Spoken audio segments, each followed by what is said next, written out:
আসসালামু আলাইকুম ওয়া রাহমাতুল্লাহি ওয়া বারাকাতুহু।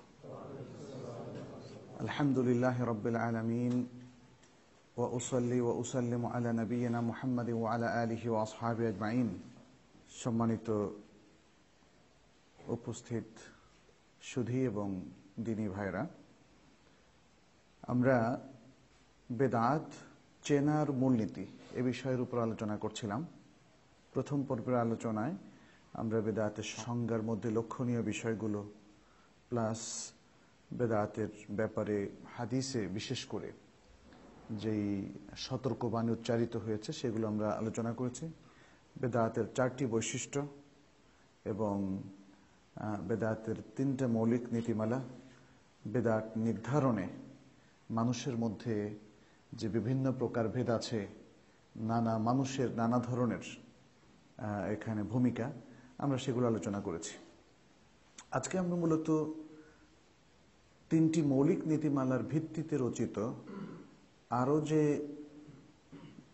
নীতিগুলো রয়েছে, বেদাত চেনার নীতি, বেদাত চিহ্নিত করার নীতি, সেগুলো আমরা আলোচনা করব উদাহরণ দিয়ে, যাতে খুব সহজেই যারা এই আলোচনাটা শুনবেন খুব সহজেই বেদাতকে বুঝতে পারবেন এবং চিহ্নিত করতে পারবেন যে এটা বেদাত কিনা।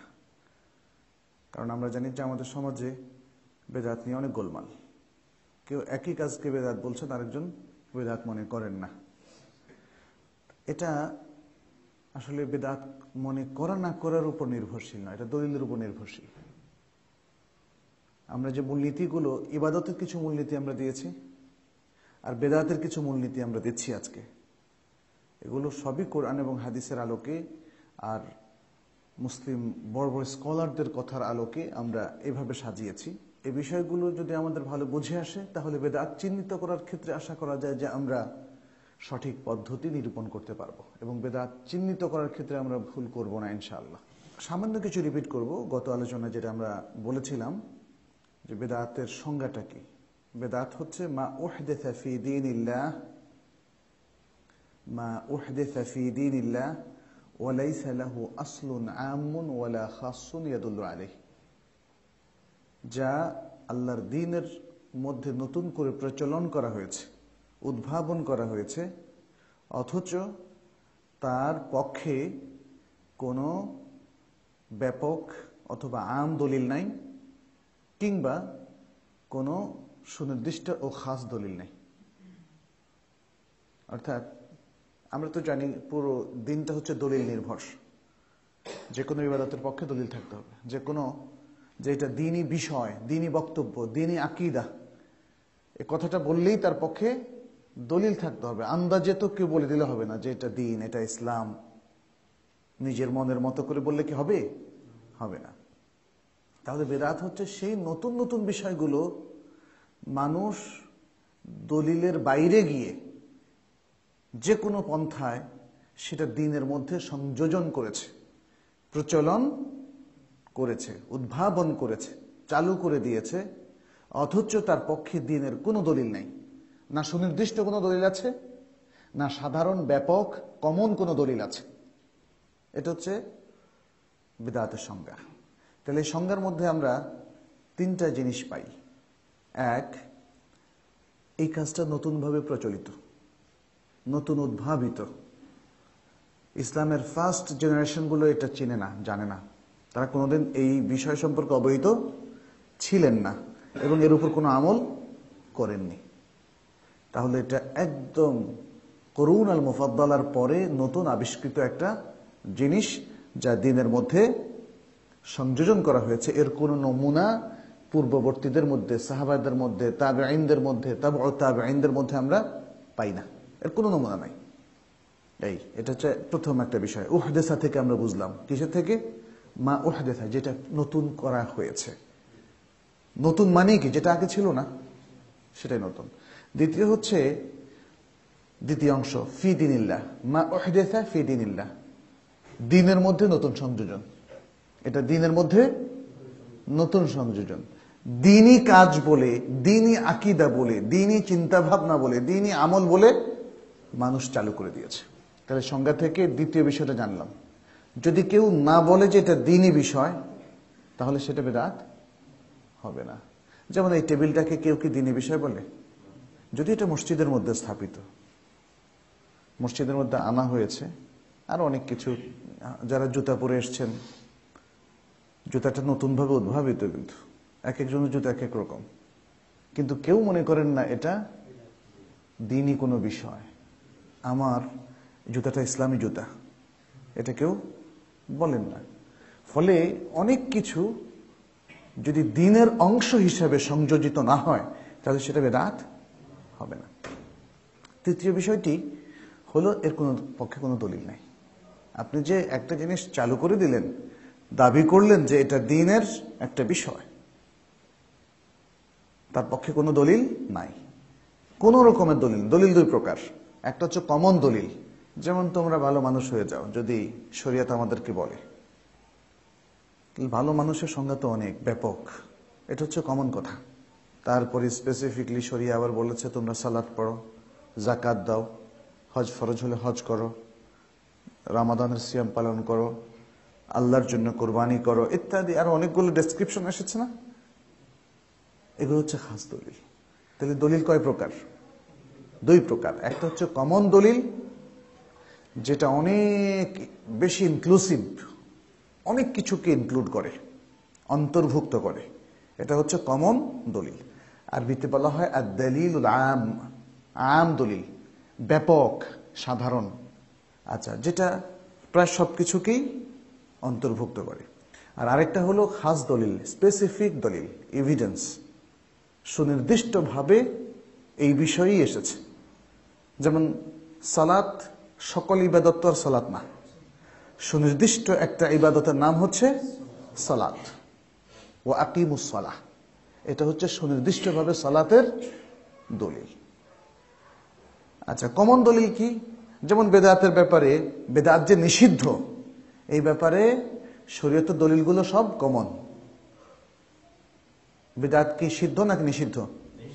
নিষিদ্ধ। বৈধ না অবৈধ? অবৈধ। এই ব্যাপারে যতগুলো দলিল আছে সবগুলো কমন দলিল। যেমন রাসূলুল্লাহ সাল্লাল্লাহু আলাইহি ওয়াসাল্লাম বলেছেন, ইয়াকুম ওয়া মুহদাসাতিল উমুর ফাইন্না কুল্লা মুহদাসাতিন বিদআহ ওয়া কুল্লা বিদআতিন দালালাহ।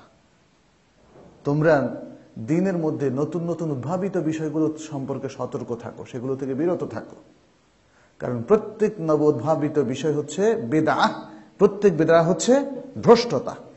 তাহলে এখানে প্রত্যেক বিদআহ, কোনো বিদআতে ছাড় নাই। আবার বলেছে প্রত্যেক দ্বীনের মধ্যে নব উদ্ভাবিত বিষয়, যেটাই নতুন আনা হবে সেটাই হবে বিদআহ।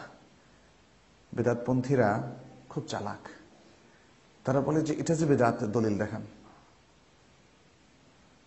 তাহলে আমরা এটা যে বেদাত, এটা সুনির্দিষ্ট দলিলের প্রয়োজন নাই, এটা বৈশিষ্ট্য দেখে আমরা বলবো আপনি এটা নতুন সংযোজন করেছেন। এর কোন নমুনা রাসূল সাল্লাল্লাহু আলাইহি ওয়াসাল্লামের যুগে, সাহাবাদের যুগে, তাবেঈনদের যুগে, তাবেঈনদের যুগে পাই না। এটা হচ্ছে প্রথম বৈশিষ্ট্য। দ্বিতীয় বৈশিষ্ট্য হলো, এটা দ্বীনের মধ্যে আপনি নতুন উদ্ভাবন করেছেন এবং দ্বীনের অংশ হিসেবে চালিয়ে দিয়েছেন। আর তৃতীয় হচ্ছে কমন দলিল আমাদের জন্য এনাফ, এর সুনির্দিষ্ট দলিল লাগবে না। কারণ ইসলামের মধ্যে ইবাদত, এটা কি লিমিটেড না আনলিমিটেড বলেন তো? লিমিটেড। আর বেদাতটা আনলিমিটেড। আনলিমিটেড জিনিসগুলোকে কোনোদিন স্পেসিফাই করার কোনো প্রয়োজন নাই। এই কাজ তোমরা করবা, যদি এই নির্দেশ দেওয়া হয় চেয়ার থেকে, তাহলে কি আমাকে বলতে হবে এটা করবেন না, ওটা করবেন না, ওটা তো সারা জীবন বলেও শেষ করতে পারবো না, ওটা তো সারা জীবন বলেও শেষ হবে না। এই জন্যে আমাদের এটা মাথায় নিতে হবে, বুঝতে হবে। আপনারা বিভ্রান্ত হলে চলবে না। যারা আজকে বেদাত করছে তারা বলে এটা যে বেদাত, দলিল দেখান। তাহলে বোঝা গেল যেগুলো ইবাদত হিসেবে চিহ্নিত, এর বাইরে সবগুলোই বেদাত। দ্বীনের যে বিষয়গুলো দলিল দ্বারা প্রতিষ্ঠিত, এর বাইরে দ্বীনের আরো যে বিষয়গুলো মানুষ জানে দ্বীনের বলে, সেগুলো বেদাত, সেগুলো দ্বীনের বিষয় না। কারণ দ্বীনের বিষয়টা প্রতিষ্ঠিত হবে দলিলের আলোকে। দ্বীনের প্রত্যেকটা ইবাদত সুনির্দিষ্ট দলিলের আলোকে প্রতিষ্ঠিত হবে। খেয়াল করেন, তাহলে ইবাদত প্রতিষ্ঠিত হবে সুনির্দিষ্ট দলিলের আলোকে, আর বেদাত এটা নির্দিষ্ট হবে কমন অথবা অনির্দিষ্ট দলিলের আলোকে। কমন দলিল, সাধারণ ব্যাপক বলে দিল যে এর বাইরে আর যা কিছু আছে সবই বেদাত। প্রিয় ভাইরা, এটা কিন্তু বোঝাটা খুব জরুরি। মান আহদাথা ফি আমরিনা হাদা মা লাইসা মিনহু ফাহুয়া রাদ্দুন। মান আহদাথা ফি আমরিনা হাদা, এখানে কমন কথা দেখেন, যে ব্যক্তি আমাদের এই দ্বীনের মধ্যে এমন সব কিছু প্রচলন করলো, আবিষ্কার করলো যা দ্বীনের মধ্যে নাই, দ্বীন যার উপর স্থাপিত নয়, যেখানে দ্বীনের কোনো দলিল নাই, ফাহুয়া রাদ্দুন, সেটা প্রত্যাখ্যাত, সেটা রিজেক্টেড। কারণ দ্যাট ইজ নট ইবাদাহ, কারণ সেটা সওয়াবের কোনো উপকরণ নয়, সওয়াব লাভের কোনো আমল নয়। মানুষ বলে যে আল্লাহর জন্যই তো করছি, এই কথা বললে কাজ হবে না। আল্লাহর জন্য যদি করেন তাহলে আল্লাহ যে কাজ পছন্দ করেন, যে কাজে সন্তুষ্ট হন, সে কাজটা করবেন। আল্লাহ কোন কাজে সন্তুষ্ট হন সেটা কি আল্লাহ স্বয়ং অথবা তার রাসূল সাল্লাল্লাহু আলাইহি ওয়াসাল্লাম বর্ণনা করে দেননি? তাহলে তার বাইরে যাওয়ার কোনো অপশন আছে? তার বাইরে যাওয়ার কোনো অপশন নাই। আল্লাহর সাথে আপনার কোনো লিঙ্ক নাই যে আপনি স্পেশালি জেনে ফেললেন, এমনকি রাসূল সাল্লাল্লাহু আলাইহি ওয়াসাল্লাম যেটা জানে না, সাহাবারা যেটা জানে না, আর আপনি জেনে ফেললেন যে এই আমলগুলো আল্লাহকে সন্তুষ্ট করে। আপনার উপর কি নতুন কোনো ওহী নাযিল হয়েছে? বিষয়গুলো কিন্তু এরকমই, মানে যে যখন নতুন কোনো বিষয়কে উদ্ভাবন করে, অ্যাজ ইফ যে সে ক্লেম করে যে সে নতুন কোনো কিছু আল্লাহর পক্ষ থেকে প্রাপ্ত হয়েছে।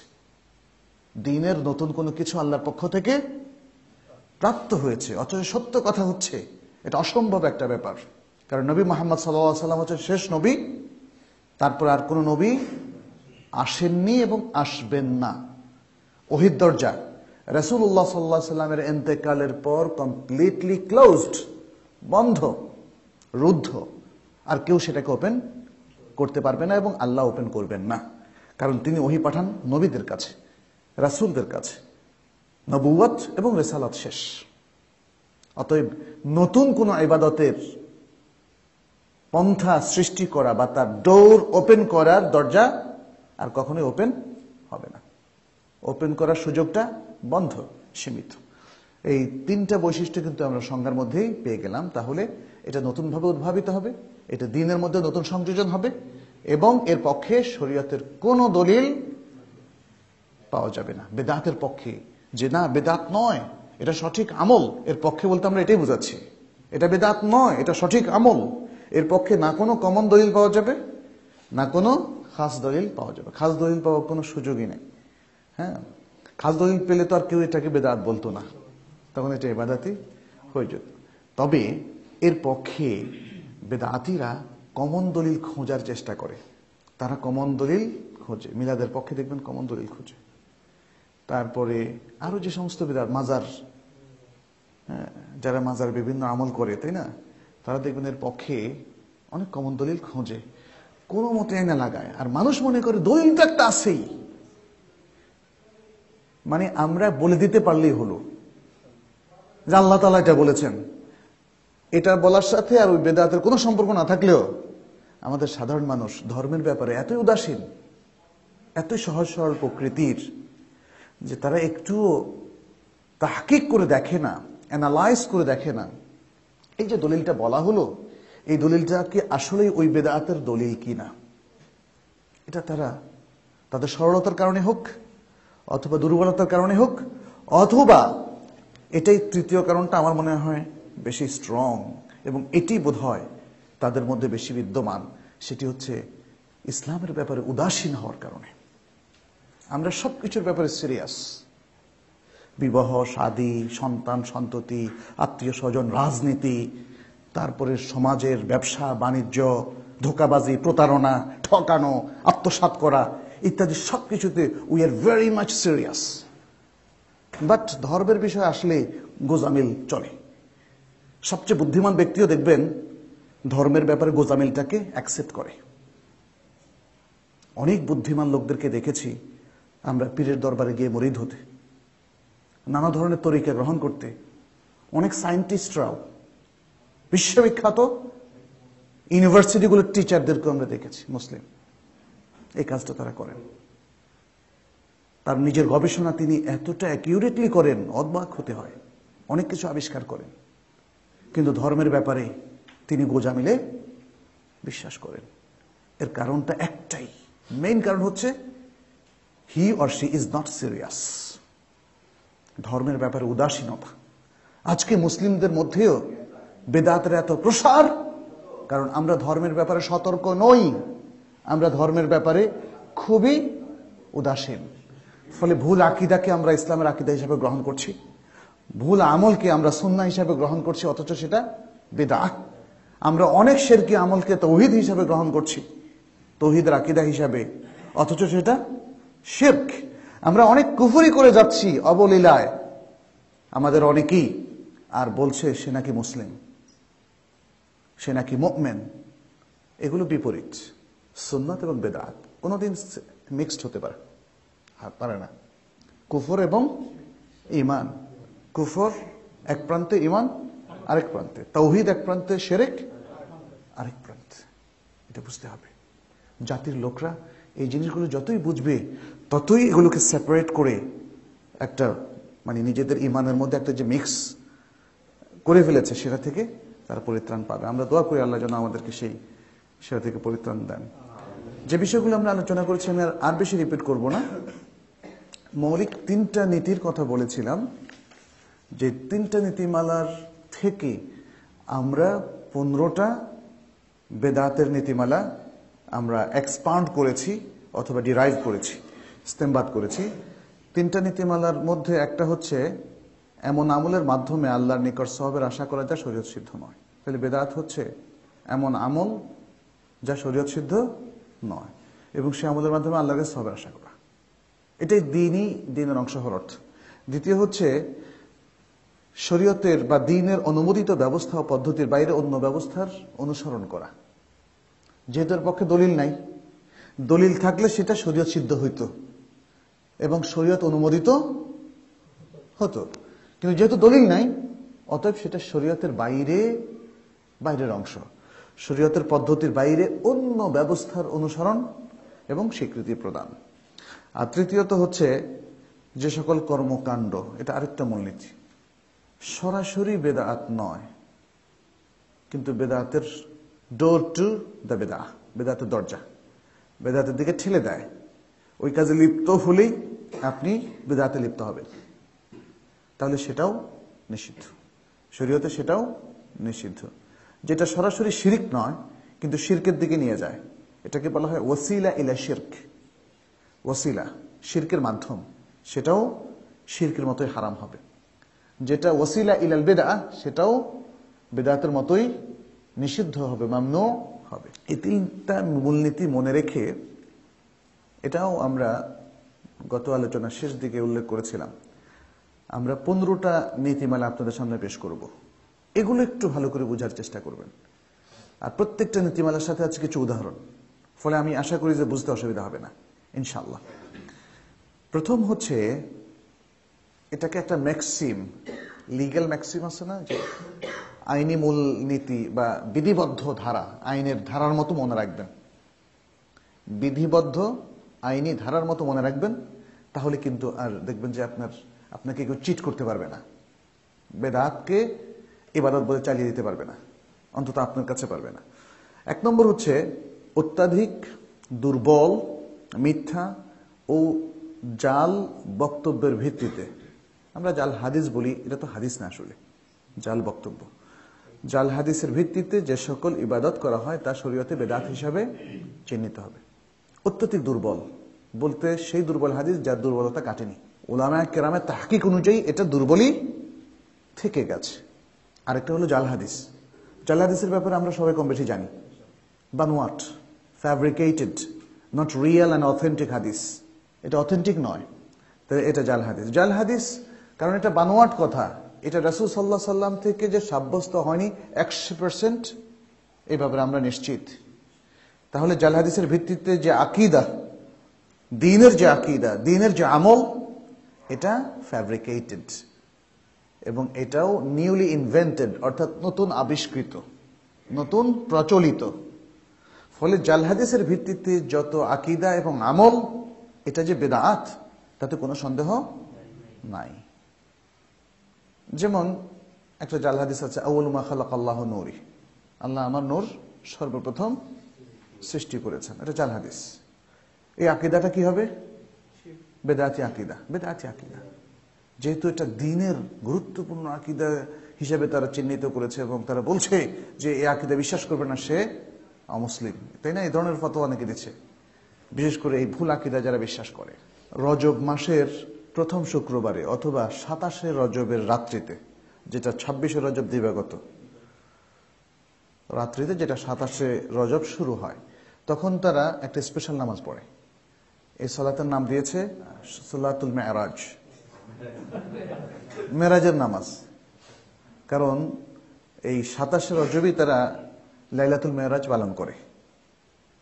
যদিও মেরাজ যে কবে হয়েছে ঐতিহাসিকরা এটা সঠিক জানেন না, এবং সত্যি বলতে কি সাহাবাই কেরাম থেকে নিশ্চিতভাবে কোনো সহিহ রিওয়ায়াত আসেনি যে অমুক দিন মেরাজ হয়েছে।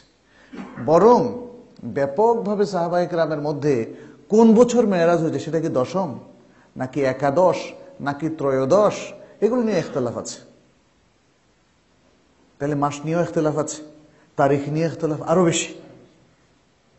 কিন্তু মানুষের জন্য একটা অবলম্বন চাই, তাকে একটা তারিখ ফিক্স করতেই হবে যেন কিছু বিদআত করা যায়। এই জন্য এই রাত্রিতে যে সালাতের প্রচলন করা হয়েছে তার কোনো দলিল নাই। তার যে দলিলগুলো, এই দলিলগুলো জাল। সালাতুর রাগায়েব, এটা আবার 15 শাবানের রাত্রে। 15 শাবান মানে কি? নেসফে শাবান। নেসফে শাবান মানে কি? বাংলা ভাষায় বলে, আমরা বাংলা ভাষায় বলি আর কি, শবে বরাত। আসলে তো এটা ফার্সি ভাষা। যাই হোক, তো শবে বরাতের রাতের নামাজ, এখানেও যে কুমু লাইলাহা ওয়া সুমু নাহারাহা, যখন লাইলাতুন নিসফ মিন শাবান আসবে, ইযা জাআত লাইলাতুন নিসফ মিন শাবান ফাকুমু লাইলাহা ওয়া সুমু নাহারাহা, এই হাদিসটা জাল। এটা হচ্ছে বিশুদ্ধ কথা। কেউ বলছেন অত্যাধিক দুর্বল, তবে জাল। এটা হচ্ছে বিশুদ্ধ কথা। তাহলে এই হাদিসের ভিত্তিতে যদি কেউ সালাত পড়েন 100 রাকাত, আবার কেউ কেউ এটাকে 100 রাকাত পর্যন্ত নিয়েছেন, কেউ কেউ আবার এটার নাম দিয়েছেন সালাতুর রাগায়েব। এই নামটা আমাদের দেশে প্রসিদ্ধ না, এটা আফ্রিকায় প্রসিদ্ধ। সালাতুর রাগায়েব এটা আফ্রিকায় প্রসিদ্ধ। এগুলো জাল হাদিসের ভিত্তিতে রচিত বিধায় মানুষ যতই এগুলোকে ইসলামিক মনে করুক, আর যতই আপনি সহি শুদ্ধভাবে এই সালাত আদায় করেন না কেন, কিন্তু যেহেতু এগুলো জাল হাদিস নির্ভর, ফলে এই আমলগুলো কি হবে? বিদআত হবে। এই মূলনীতিটা আমাদের অনেক বিজ্ঞ ব্যক্তি না জানার কারণে তারা বলছেন, আহা, এই রাত্রিতে কিছু লোক একটু ভালো কাজ করে ভালো হওয়ার প্রেরণা পাচ্ছে, এটা আপনারা নিষেধ করছেন কেন, বন্ধ করে দিচ্ছেন কেন? মানুষ যেখানে আজকে পাপে মানে নিযুক্ত, পাপের মধ্যে লিপ্ত হয়ে গেছে, সালাতের ধারে কাছেও আসতে যায় না, সেখানে করুক না কিছু বেদাতি পন্থায় সালাত, তারপরে তো দিনদার হবে। আল্লাহু আকবার। বেদাত কি দিনের অংশ? আহারে, মানে এই কনসেপ্ট গুলো ক্লিয়ার না করলে আমরা বুঝতে পারবো না যে কিভাবে আমরা বিষকে খাদ্য হিসাবে গ্রহণ করছি। আসলে তো আমরা এখন সেই জাতি যারা বিষকে খাদ্য হিসাবে সত্যি গ্রহণ করছি। আমি বলছি যে খাদ্যে ফরমালিন বা এই সমস্ত জিনিস আছে না, বিষ তো আমরা খাচ্ছি। এখন খেতে খেতে ধর্মের ব্যাপারেও বিষ খাওয়ার অভ্যাস হয়ে গেছে আমাদের অনেকেরই। আল্লাহ আমাদেরকে মাফ করুক। আল্লাহ খাদ্যে বিষ খাওয়া থেকে আমাদেরকে রক্ষা করুক এবং ধর্মের বিষ থেকে আমাদেরকে রক্ষা করুক। আচ্ছা, তাহলে এইভাবে মানে এটা একটা মূলনীতি হয়ে গেল। তাহলে আমাকে জানতে হবে হাদিসটা সহিহ কিনা। সহিহ হাদিস 4 প্রকারের, যে কোনো হাদিসকে আমরা সহিহ বলবো। সহিহ লিযাতিহি, সহিহ লিগাইরিহি, হাসান লিযাতিহি, হাসান লিগাইরিহি। আপনারা অবশ্য মানে এই কথা বলার প্রয়োজন নেই যে আমি কিভাবে জানবো কোন হাদিস এর কোন প্রকারের মধ্যে পড়ে। এটা আপনার জানার খুব বেশি প্রয়োজন নাই যদি আপনি শরিয়ার ব্যাপারে এক্সপার্ট ব্যক্তি না হয়ে থাকেন, যদি আপনি শরঈ স্কলার না হয়ে থাকেন, তাহলে আপনার জন্য এটা খুব বেশি মানে গবেষণা করে জানার প্রয়োজন নেই, আপনি অন্য শরিয়া স্কলার কাছ থেকে, জীবিত কোন শরিয়া স্কলার কাছ থেকে জেনে নেবেন, ব্যাস আপনার জিম্মা খালাস, আপনার উপর যে দায়িত্ব ছিল সেটা খালাস। কারণ আল্লাহ তাআলা বলে দিয়েছেন, যদি কারো কাছে জ্ঞান না থাকে তাহলে সে জিজ্ঞেস করবে আহলুল ইলমকে, ফাসআলু আহলা যিকরি ইন কুনতুম লা তা'লামুন। আর আমরা গৌরব বোধ করতে পারি আমাদের মুসলিম স্কলারদেরকে নিয়ে, যারা সেই হাদিস যখন থেকে সংকলন শুরু হয় সাহাবায়ে কেরামদের মাধ্যমে, তখন থেকে নিয়ে আজ পর্যন্ত অবিরাম হাজার হাজার লক্ষ লক্ষ মুহাদ্দিসিনে কেরাম এই হাদিসের উপর গবেষণা করেছেন অথেন্টিক ভাবে এবং ক্লিয়ার স্পষ্ট মেথোডোলজির আলোকে। ফলে আলেমরা আমাদের কাছে বলে দিয়েছেন কোন হাদিসগুলো দলিল হিসাবে গ্রহণযোগ্য, কোনগুলো গ্রহণযোগ্য নয়, কোনগুলো সহিহ, কোনগুলো সহিহ নয়। এই ব্যাপারে সেই বহু আগ থেকে ইমাম আহমদ ইবনে হাম্বল, ইয়াহয়া ইবনে মাঈন, সুফিয়ান আস-সাউরি ইত্যাদি সেই তখন থেকে, বিশেষ করে কুতুবা সিত্তা, 6টি যে গ্রন্থ, তাদের লেখক তারাও এগুলোর উপরে যথেষ্ট গবেষণা করেছেন। ইমাম বুখারী, ইমাম মুসলিম, ইমাম তিরমিজি, ইমাম আবু দাউদ, ইমাম নাসাই, ইমাম ইবনে মাজাহ, এবং তারাও পরবর্তীতে যেমন আমরা ইমাম নববীকে পাচ্ছি, ইমাম ইবনে হাজার আল আসকালানি, ইমাম ইবনে হাজার আল হাইথামি, এরকম আরো অনেক ইমাম। সেটা হচ্ছে ধরেন আজ থেকে ইমাম ইবনে তাইমিয়া, ইমাম ইবনুল কাইয়িম, ইমাম ইবনে কাসির, এরাও রিজালুল হাদিসের উপরে প্রচুর গবেষণা করেছেন এবং কোন হাদিস শুদ্ধ শুদ্ধ নয় এগুলো তাদের বিভিন্ন গ্রন্থে উল্লেখ করেছেন। সেই গ্রন্থগুলো থেকে পরবর্তীতে আলেমরা নিজেদের গবেষণা প্লাস প্রিভিয়াস গবেষণাকে একসাথ করে আপনার, যেমন শেখ আলবানী রাহিমাহুল্লাহ রাহমাতুন ওয়াসিআহ, বর্তমান যুগে গত শতাব্দীতে তিনি এই কাজটা করেছেন, সিলসিলাতুল আহাদিস আস-সাহিহা ও সিলসিলাতুল আহাদিস আদ-দাঈফা। তিনি জাতির জন্য বিশাল এক খেদমত করে গিয়েছেন, বিশাল এক খেদমত করে গিয়েছেন। অতএব শুধু তিনিই নন, শুআইব আল-আরনাউত এবং আরো অনেকেই, বর্তমান স্কলারদের মধ্যে অনেকে এই কাজগুলো করে যাচ্ছেন। প্রিভিয়াস যত কাজ হয়েছে, শেখ আলবানিও যত কাজ করেছে, সেগুলোকে আবার রিপিটেডলি দেখা হচ্ছে, সার্চ করা হচ্ছে। ফলে আজকে আপনি এককভাবে সিদ্ধান্ত নেওয়ার কোনো প্রয়োজন নেই। স্কলাররা, তাদেরকে জিজ্ঞেস করলেই তারা আপনাকে বলে দিতে পারবে অন্য অন্য রেফারেন্সের আলোকে, অন্যান্য স্কলারদের বক্তব্যের আলোকে, যে কোন হাদিস শুদ্ধ, কোন হাদিস শুদ্ধ নয়। আর আমরা যেহেতু জানি আজকে বাংলাদেশের প্রেক্ষাপটে যে অনেকগুলো জাল হাদিস এখানে আকাশে বাতাসে উড়ে বেড়ায়, ঘুরে বেড়ায়, ওয়াইজেনদের বক্তব্যের মধ্যে অনেক সময় আমরা শুনতে পাই।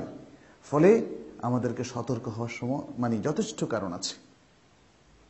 বরং আমরা যেহেতু জানি যে দিন, ইসলাম হচ্ছে সবচেয়ে সিরিয়াস কনসার্ন মুসলিমের কাছে, মুসলিম ব্যক্তির কাছে, মুমিন ব্যক্তির কাছে সবচেয়ে সিরিয়াস বিষয় কি? দিন এবং ইসলাম এবং ঈমান। অতএব দ্বীনের ব্যাপারে কোন রকমের প্রতারিত যেন না হন, এর দায়িত্ব আপনার নিজের।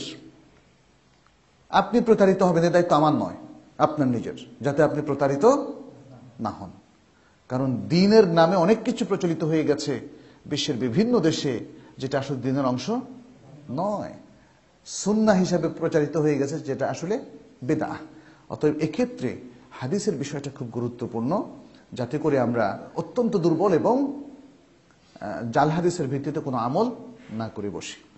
দ্বিতীয় নীতি, যে সকল ইবাদত শুধুমাত্র মন গড়া মতামত, খেয়াল খুশির উপর ভিত্তি করে প্রণীত হয়, যে সকল ইবাদত যে কোনো ব্যক্তির খেয়াল খুশি অথবা মন গড়া মতামতের উপর ভিত্তি করে রচিত হয়, সেটা কি বলেন?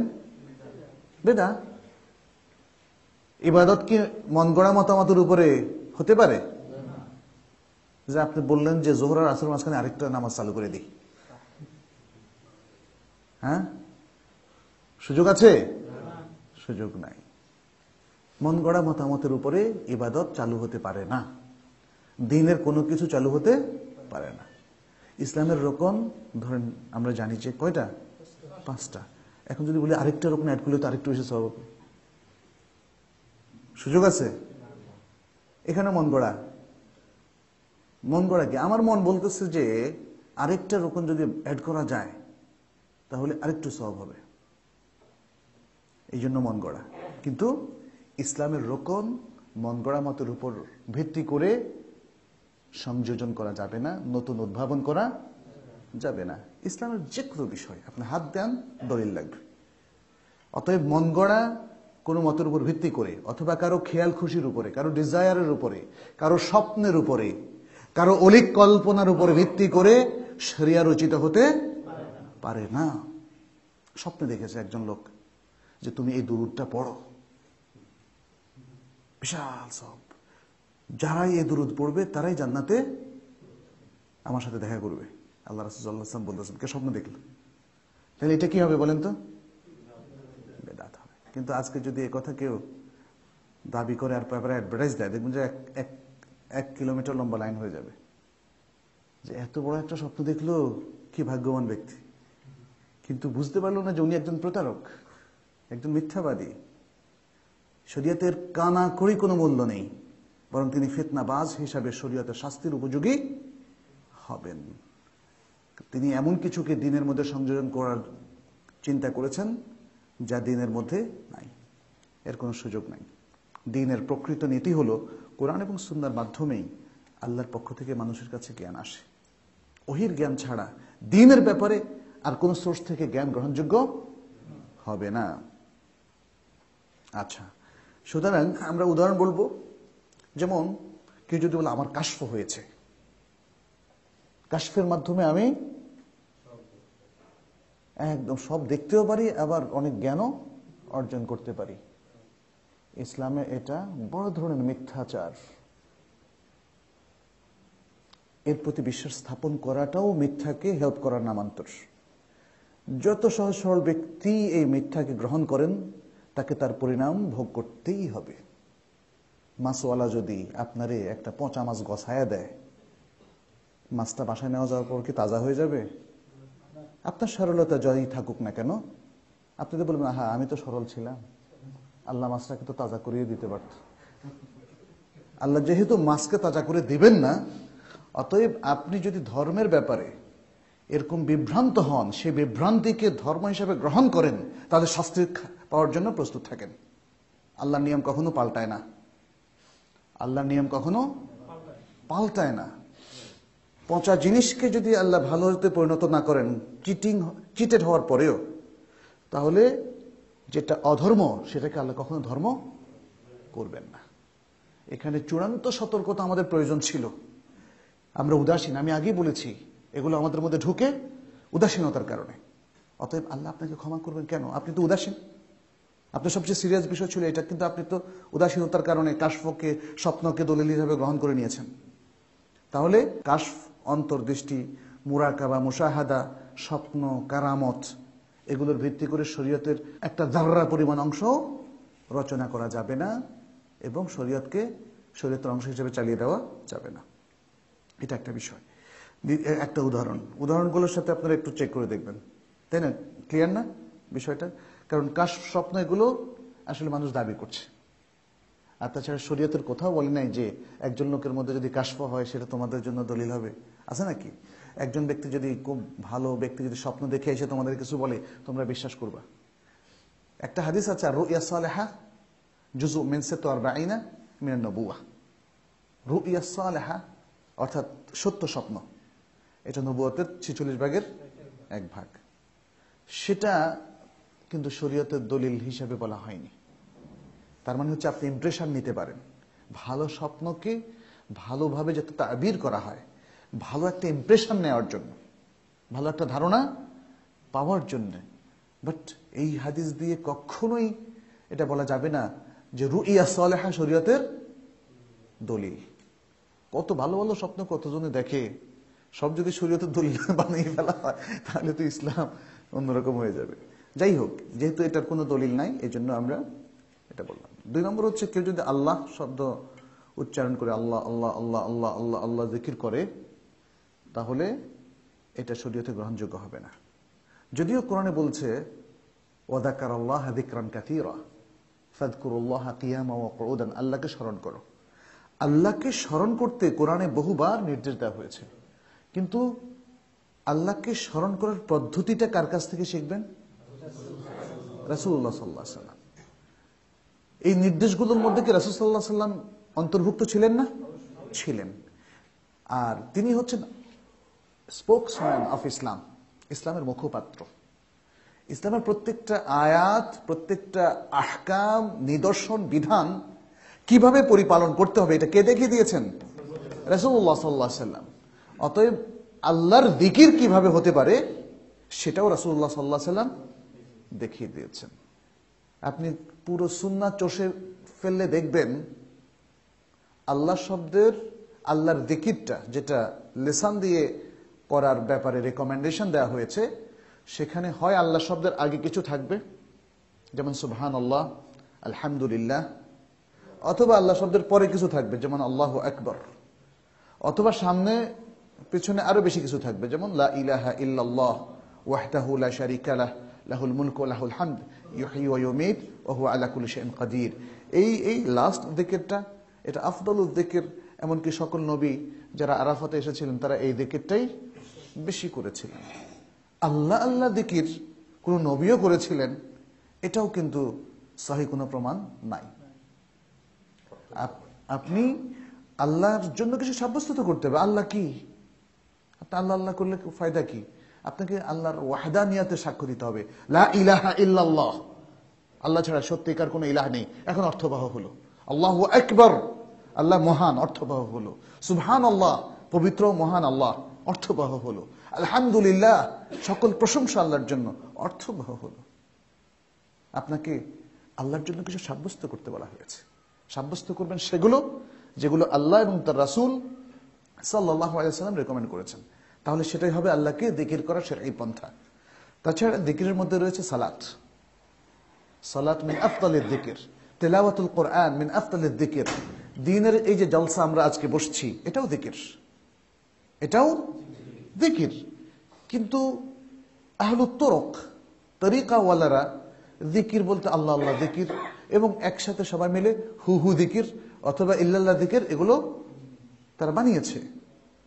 আজকে আমরা সেই ভাইদেরকে আহ্বান করব, সত্যের দিকে আসুন, বোঝার চেষ্টা করুন, বেদাতের জ্ঞানটা নিন, যাতে বেদাত থেকে মুক্ত হতে পারেন।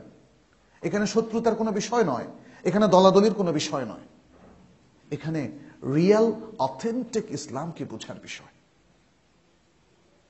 কেউ বলে যে এটা আমার মত, এটা আমার মত, এটা এই তরিকা, এটা ওই তরিকা।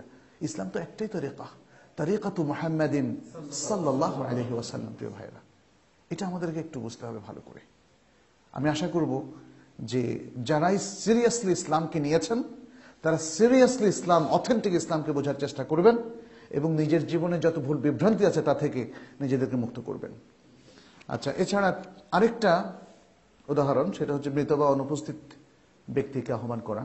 কোনো লোক যখন কবরে যায়, কবরওয়ালার কাছে, আমি নিজে দেখেছি রাসূলুল্লাহ সাল্লাল্লাহু আলাইহি ওয়াসাল্লামের কবরে, ওখানে আমার ডিউটি করার সুযোগ হয়েছিল 4-5 বছর, মানে 4-5 বছর বলতে ওই হজের সিজনে।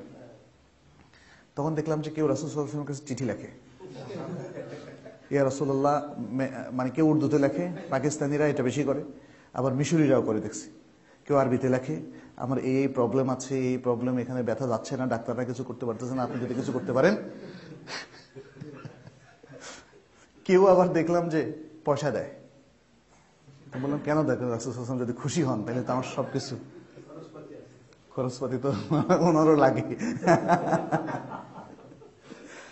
এরপরে কেউ আবার আতর দেয় দেখলাম। মানে আমরা যখন ডিউটি করি এই ফাঁকে একজন আতর নিয়ে লুকায় রাখে, আর সুযোগ পেলে সাঁ করে মেরে দেয় পুরো আতর। তো এগুলোর উদ্দেশ্য একটাই, যে আতর মেরে যদি রাসূল সাল্লাল্লাহু আলাইহি ওয়াসাল্লামকে খুশি করা যায়। কিন্তু আসলে আল্লাহ ছাড়া তো আর কাউকে ডাকা যাবে না, আল্লাহ ছাড়া কারো কাছে দোয়া করা যাবে না। করলে সেটা কি হবে? বেদাত হবে, শিরক হবে। বেদাত হবে, শিরক হবে। পুরাতন শিরক যেগুলো রাসূল সাল্লাল্লাহু আলাইহি ওয়াসাল্লামের যুগে ছিল সেগুলোকে আমরা বেদাত বলবো না, প্রতিষ্ঠিত শিরক। তাইলে দেখা যাচ্ছে যে কোন কোন কাজ, নতুন নতুন শিরক যেগুলো, এগুলো সব একদিকে বেদাত, অন্যদিকে শিরক। কারণ বেদাতের জন্য তো নতুন হতে হবে, যেটা রাসূল সাল্লাল্লাহু আলাইহি ওয়াসাল্লামের যুগে ছিল না। তো রাসূল সাল্লাল্লাহু আলাইহি ওয়াসাল্লামের যুগে কোনো মুসলিম কোনোদিন কোনো মৃত ব্যক্তিকে ডাকতো না, কারণ রাসূল সাল্লাল্লাহু আলাইহি ওয়াসাল্লামের যুগে তো সবাই তো সাহাবী এবং তারা জানতেন, সহিহ ইসলামকে তারা জানতেন এবং মানতেন। এইভাবে জিনের কাছে চাওয়া, ফেরেশতাদের কাছে চাওয়া, কোনো পদার্থের কাছে চাওয়া, কোনো গাছের কাছে গিয়ে চাওয়া, এগুলো সবই বেদাত এবং শিরক। এখানে একটা জিনিস মনে রাখতে হবে, বেদাতের মধ্যে কিছু আছে শিরক, সব বেদাত আবার শিরক না, এটা কিন্তু মনে রাখতে হবে আপনাদের। এই মূলনীতিটা আমি এখানে লিখিনি। বেদাতের মধ্যে কিছু আছে কবিরা গুনাহ, কিছু আছে শিরক। শিরকের মধ্যে কিছু আছে প্রাচীন শিরক, কিছু আছে বেদাতি শিরক, নতুন শিরক। আর শিরকুল কাদিম আর শিরকুল হাদিস। আল কাদিম মানে অ্যানশিয়েন্ট বা ওল্ড শিরক, আরেকটা হলো নিউ শিরক, যেটা মুসলমানরা উদ্ভাবন করেছে। শিরক অবশ্য শুধু মুসলমানরা না, অমুসলমানরা অনেক কিছু উদ্ভাবন করেছে। যেমন পৌত্তলিক যে সমস্ত ধর্মগুলো আছে, তারাও নানা রকমের আবর্তন বিবর্তনের মধ্য দিয়ে তারাও আগায়। হ্যাঁ, তারাও আগায় বিভিন্ন ধর্ম, সেটা আমরা জানি। আর মুসলমানদের মধ্যেও নানা ধরনের শিরক মুসলমানরা আবিষ্কার করেছে, যেটা কবরকে কেন্দ্র করে, বিভিন্ন আকীদার বিষয়গুলোকে কেন্দ্র করে যখন আমরা শিরকের আলোচনা করব, তখন সেগুলো আরো স্পষ্ট হবে ইনশাআল্লাহ। তৃতীয় নীতি, রাসূল সাল্লাল্লাহু আলাইহি সাল্লাম যে আমল এবং ইবাদত থেকে বিরত থেকেছিলেন, রাসূল সাল্লাল্লাহু আলাইহি সাল্লাম যে আমল করেননি, ইচ্ছা করেই করেননি, কোনো বাধা বিপত্তি ছিল না। একটু খেয়াল করেন, এটা একটু সূক্ষ্ম পয়েন্ট। রাসূল সাল্লাল্লাহু আলাইহি সাল্লাম দ্বীনের ক্ষেত্রে খেয়াল রাখবেন, সবসময় বেদাতের পয়েন্টটাকে দ্বীনের সাথে রিলেট করবেন আপনারা।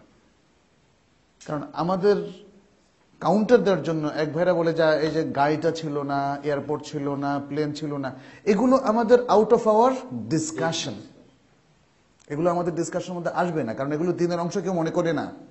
এগুলো নিউ ইনভেনশন, সায়েন্টিফিক ইনভেনশন, এগুলো জগৎ সংসারে লাগে, মানুষের নিত্য ব্যবহার্য জিনিসের মধ্যে এগুলো অন্তর্ভুক্ত। এখানে নতুন তৈরি করতে কোনো অসুবিধা নাই, এবং স্টাইল ভিন্ন হতেও কোনো অসুবিধা নাই। অতএব এগুলো আউট অফ ডিসকাশন। প্রত্যেকটা পয়েন্টের ক্ষেত্রে মনে রাখবেন, এটা দ্বীনের বিষয়ে আলোচনা হচ্ছে। দ্বীনের মধ্যে দ্বীনের আমল হিসাবে রাসূল সাল্লাল্লাহু আলাইহি ওয়াসাল্লাম যে আমলগুলো করেন নাই, উম্মতের কেউ যদি সে আমলগুলো করে, তাহলে সেটা কি হবে? বেদাত হবে। কারণ তখন বোঝা যাবে যে রাসূল সাল্লাল্লাহু আলাইহি ওয়াসাল্লাম তো বুঝেনি নেই অনেক কিছু, ওয়াল ইয়াদু বিল্লাহ। যদি বুঝতেন তাহলে এই আমলটা করতেন। এরকম একটা জিনিস লাজেম আসে, মানে এরকম একটা জিনিস যেন বলা হয়ে যায়, অবস্থা যেন এটাই বলে যে রাসূল এটা বুঝেন নাই, আমল করেন নাই, আমরা বুঝতেছি, আমরা আমল করতেছি। রাসূল সাল্লাল্লাহু আলাইহি ওয়াসাল্লাম, আমার কথাগুলোকে কেউ আক্রমণাত্মকভাবে নিয়েন না, এটা জাস্ট মানে ক্লিয়ার করার জন্য আমি জিনিসগুলো বুঝছি। কারণ আমাদের অনেক ভাইরা যখন নতুন আমল করেন, তখন তারা বুঝতে পারছেন না যে এর কনসিকুয়েন্সটা কি, এটা আপনাকে আসলে কোন অবস্থানে গিয়ে দাঁড় করায়, সেটা তারা বুঝতে পারছেন না। এই জন্য কথাটা বলা, যখন নতুন কোন আমল আপনি করবেন, যেটা আল্লাহ রাসূল সাল্লাল্লাহু আলাইহি ওয়াসাল্লাম করেননি, সাহাবায়ে কেরাম করেননি, অথচ আপনি করে ফেললেন সওয়াবের আমল হিসাবে, তাহলে এটা হবে কি হবে? বিদআত হবে। হ্যাঁ, রাসূল সাল্লাল্লাহু আলাইহি ওয়াসাল্লাম যদি কোনো বাধার কারণে না করে থাকেন, যেমন অসুস্থ ছিলেন করতে পারেন নাই, অথবা শত্রুর কারণে করতে পারেন নাই, অথবা তখন নও-মুসলিমরা ছিল, এ কাজ করলে তারা ভুল বুঝবে, যেমন কাবার পুনর্নির্মাণ, তাহলে এখানে একটা রিজন ছিল, করেন নাই একটা রিজন ছিল, কিন্তু করতে চেয়েছিলেন, তাহলে বুঝতে হবে সেটা রিকমেন্ডেড, সেটা রিকমেন্ডেড। রাসূল সাল্লাল্লাহু আলাইহি সাল্লাম তিনি হালাল হয়ে যেতে চেয়েছিলেন বিদায় হজের সময়। সব সাহাবীকে বলছেন তোমরা হালাল হয়ে যাও, উমরা করার পরে হালাল হয়ে যাও। তিনি চেয়েছিলেন, বললেন কিন্তু আমি তো কোরবানির পশু যা হাঁকিয়ে নিয়ে এসেছি, I am not permitted to be halal, আমি এখন আর হালাল হতে পারবো না। কারণ যারা কেরান করে এবং সাথে কোরবানির পশু নিজের সাথে হাঁকিয়ে নিয়ে যায়, তাদের জন্য কেরানটা নির্দিষ্ট হয়ে যায়। ফলে রাসূল সাল্লাল্লাহু আলাইহি ওয়াসাল্লাম নিজে হতে পারেন না, কিন্তু চেয়েছিলেন। তাহলে রাসূল সাল্লাল্লাহু আলাইহি ওয়াসাল্লাম এরকম কিছু চাওয়া আমরা হাদিসের মধ্যে পাই। সেখানে একটা রিজন তিনি বর্ণনা করে দিয়েছেন, যে যেহেতু আমি হাঁকিয়ে নিয়ে এসেছি, যেহেতু আয়েশা রাদিয়াল্লাহু তাআলা আনহাকে বলেছিলেন যে তোমার কওমের লোকেরা যদি হাদিসু আহাদিন বিল ইসলাম, নতুন ইসলাম গ্রহণকারী না হইতো, তাহলে কাবাকে আমি পুরাতন শেপে পুনর্নির্মাণ করতাম। তাহলে বোঝা গেল যে সেগুলো রেকমেন্ডেড, যে কারণে আব্দুল্লাহ ইবনে জুবাইর কাবাকে পুনর্নির্মাণ করলেন যেভাবে রাসূল সাল্লাল্লাহু আলাইহি ওয়াসাল্লাম চেয়েছিলেন। কিন্তু হাজ্জাজ বিন ইউসুফ আবার সেটাকে আগের শেপে নিয়ে যায়। পরবর্তীতে আল্লাহর ঘরকে নিয়ে যাতে আর খেলাধুলা না হয় সেজন্য সেটাকে একদম স্টপ করে দেওয়া হয়। কিন্তু যেখানে এরকম কোনো রিজন থাকবে না, রাসূল সাল্লাল্লাহু আলাইহি ওয়াসাল্লামের পক্ষ থেকে কোনো রেকমেন্ডেশন থাকবে না, অথচ তিনি কোনো আমল করেন নাই, তাইলে নতুন করে যদি এরকম কোনো আমল আবিষ্কার করে উম্মতের লোকেরা পরবর্তীতে করে, সেটা কি হবে? বিদআত হবে। উদাহরণ দিলে আমার মনে হয় সেটা আরো ক্লিয়ার হবে। এর কারণ কি?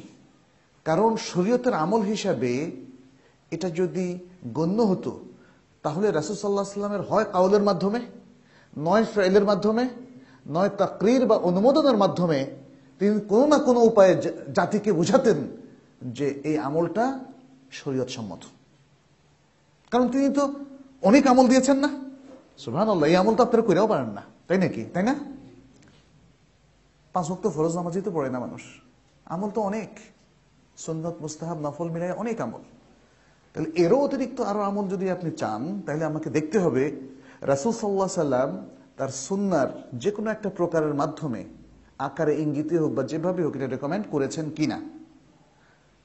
যদি রেকমেন্ড করে না থাকেন তাহলে বোঝা গেল এর প্রয়োজন ছিল না। প্রয়োজন থাকলে তিনি এটা রেকমেন্ড করতেন। শরিয়াতের সবকিছু তিনি রেকমেন্ড করেছেন। আল-ইয়াওমা আকমালতু লাকুম দীনাকুম ওয়া আতমামতু আলাইকুম নি'মাতি ওয়া রাদিতু লাকুমুল ইসলামা দীনা। এই আয়াতের মধ্যে কিন্তু স্পষ্ট করে আল্লাহ তাআলা বলে দিয়েছেন যে মুহাম্মদ সাল্লাল্লাহু আলাইহি ওয়াসাল্লামের মাধ্যমে তার জীবন সায়ান্নে এসে পুরো দিন ইসলামকে কি করে দেওয়া হয়েছে? পরিপূর্ণ করে দেওয়া হয়েছে। তাহলে এরপরে মানে যদি এটা শরীয়ত সিদ্ধ হতো, তাহলে রাসূল সাল্লাল্লাহু আলাইহি ওয়াসাল্লামের কোনো না কোনো উপায় প্রয়োজন ছিল, জরুরি ছিল এটা উম্মাহকে দেখিয়ে দেওয়া। তিনি যেহেতু দেখিয়ে দেননি, আর আজকে আপনি নতুন একটা আমল নিয়ে এসেছেন, তাহলে বোঝা গেল যে ব্লেমটা যাবে আপনার উপরে, রাসূলুল্লাহ সাল্লাল্লাহু আলাইহি ওয়াসাল্লামের উপরে নয়। তিনি কোনো ধরনের ত্রুটি করেননি তাবলীগের ব্যাপারে, দ্বীনকে প্রচারের ব্যাপারে, উম্মার কাছে হককে পৌঁছানোর ব্যাপারে কোনো ত্রুটি করেননি। আল্লাহ তাআলা তাকে তৌফিক দিয়েছিলেন। আর আপনি আমি আজকে যে নতুন আমল নিয়ে এসেছি সেটাই হচ্ছে বিদআহ, সেটা সুন্নাহর খেলাফ। যেমন 5 ওয়াক্ত সালাত এবং জুমা ছাড়া অন্য কোন সালাতের জন্য রাসূল সাল্লাল্লাহু আলাইহি ওয়াসাল্লাম আযান দেননি। একটা দীর্ঘ সময় ধরে তিনি সালাত পড়েছেন। যদি কোনো নফল সালাতের জন্য আযান দেওয়া শরীয়ত সিদ্ধ হতো, তাহলে রাসূল সাল্লাল্লাহু আলাইহি ওয়াসাল্লাম একবার হলেও দিতেন অথবা বলতেন, অথবা কেউ তার সামনে দিলে তিনি চুপ থাকতেন। এই ঘটনাটি ঘটেনি। অতএব কেউ যদি বলেন যে তাশাহুদ নামাজের জন্য আমরা একটা আযান দেই, অথবা অন্য একটা নামাজের জন্য একটা আযান, তাহলে এটা বিদআত হিসেবে গণ্য হবে। সালাত শুরু করার সময় নিয়তের বাক্য পড়া।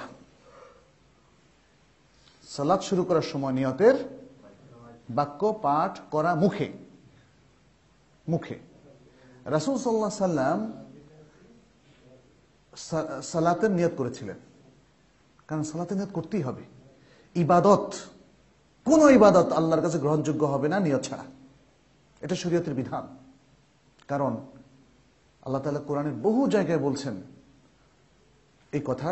তার মধ্যে যেমন সূরা আল বাইয়িনার 5 নম্বর আয়াত, ওয়া মা উমিরু ইল্লা লিয়াবুদুল্লাহা মুখলিসিনা লাহুদ-দীন হুনাফা ওয়া ইউকিমুস সালাতা ওয়া ইউতুজ যাকাতা ওয়া যালিকা দীনুল কাইয়্যিমা। ক্লিয়ার, এটাতে একদম স্পষ্ট করে বলা হয়েছে যে ইবাদতের সাথে নিয়ত লাগবে, নাহলে সেই ইবাদত গ্রহণযোগ্য হবে না। এছাড়া আপনারা সবাই জানেন মাশহুর হাদিস, নিয়তের হাদিস, ইন্নামাল আমালু বিনিয়াত।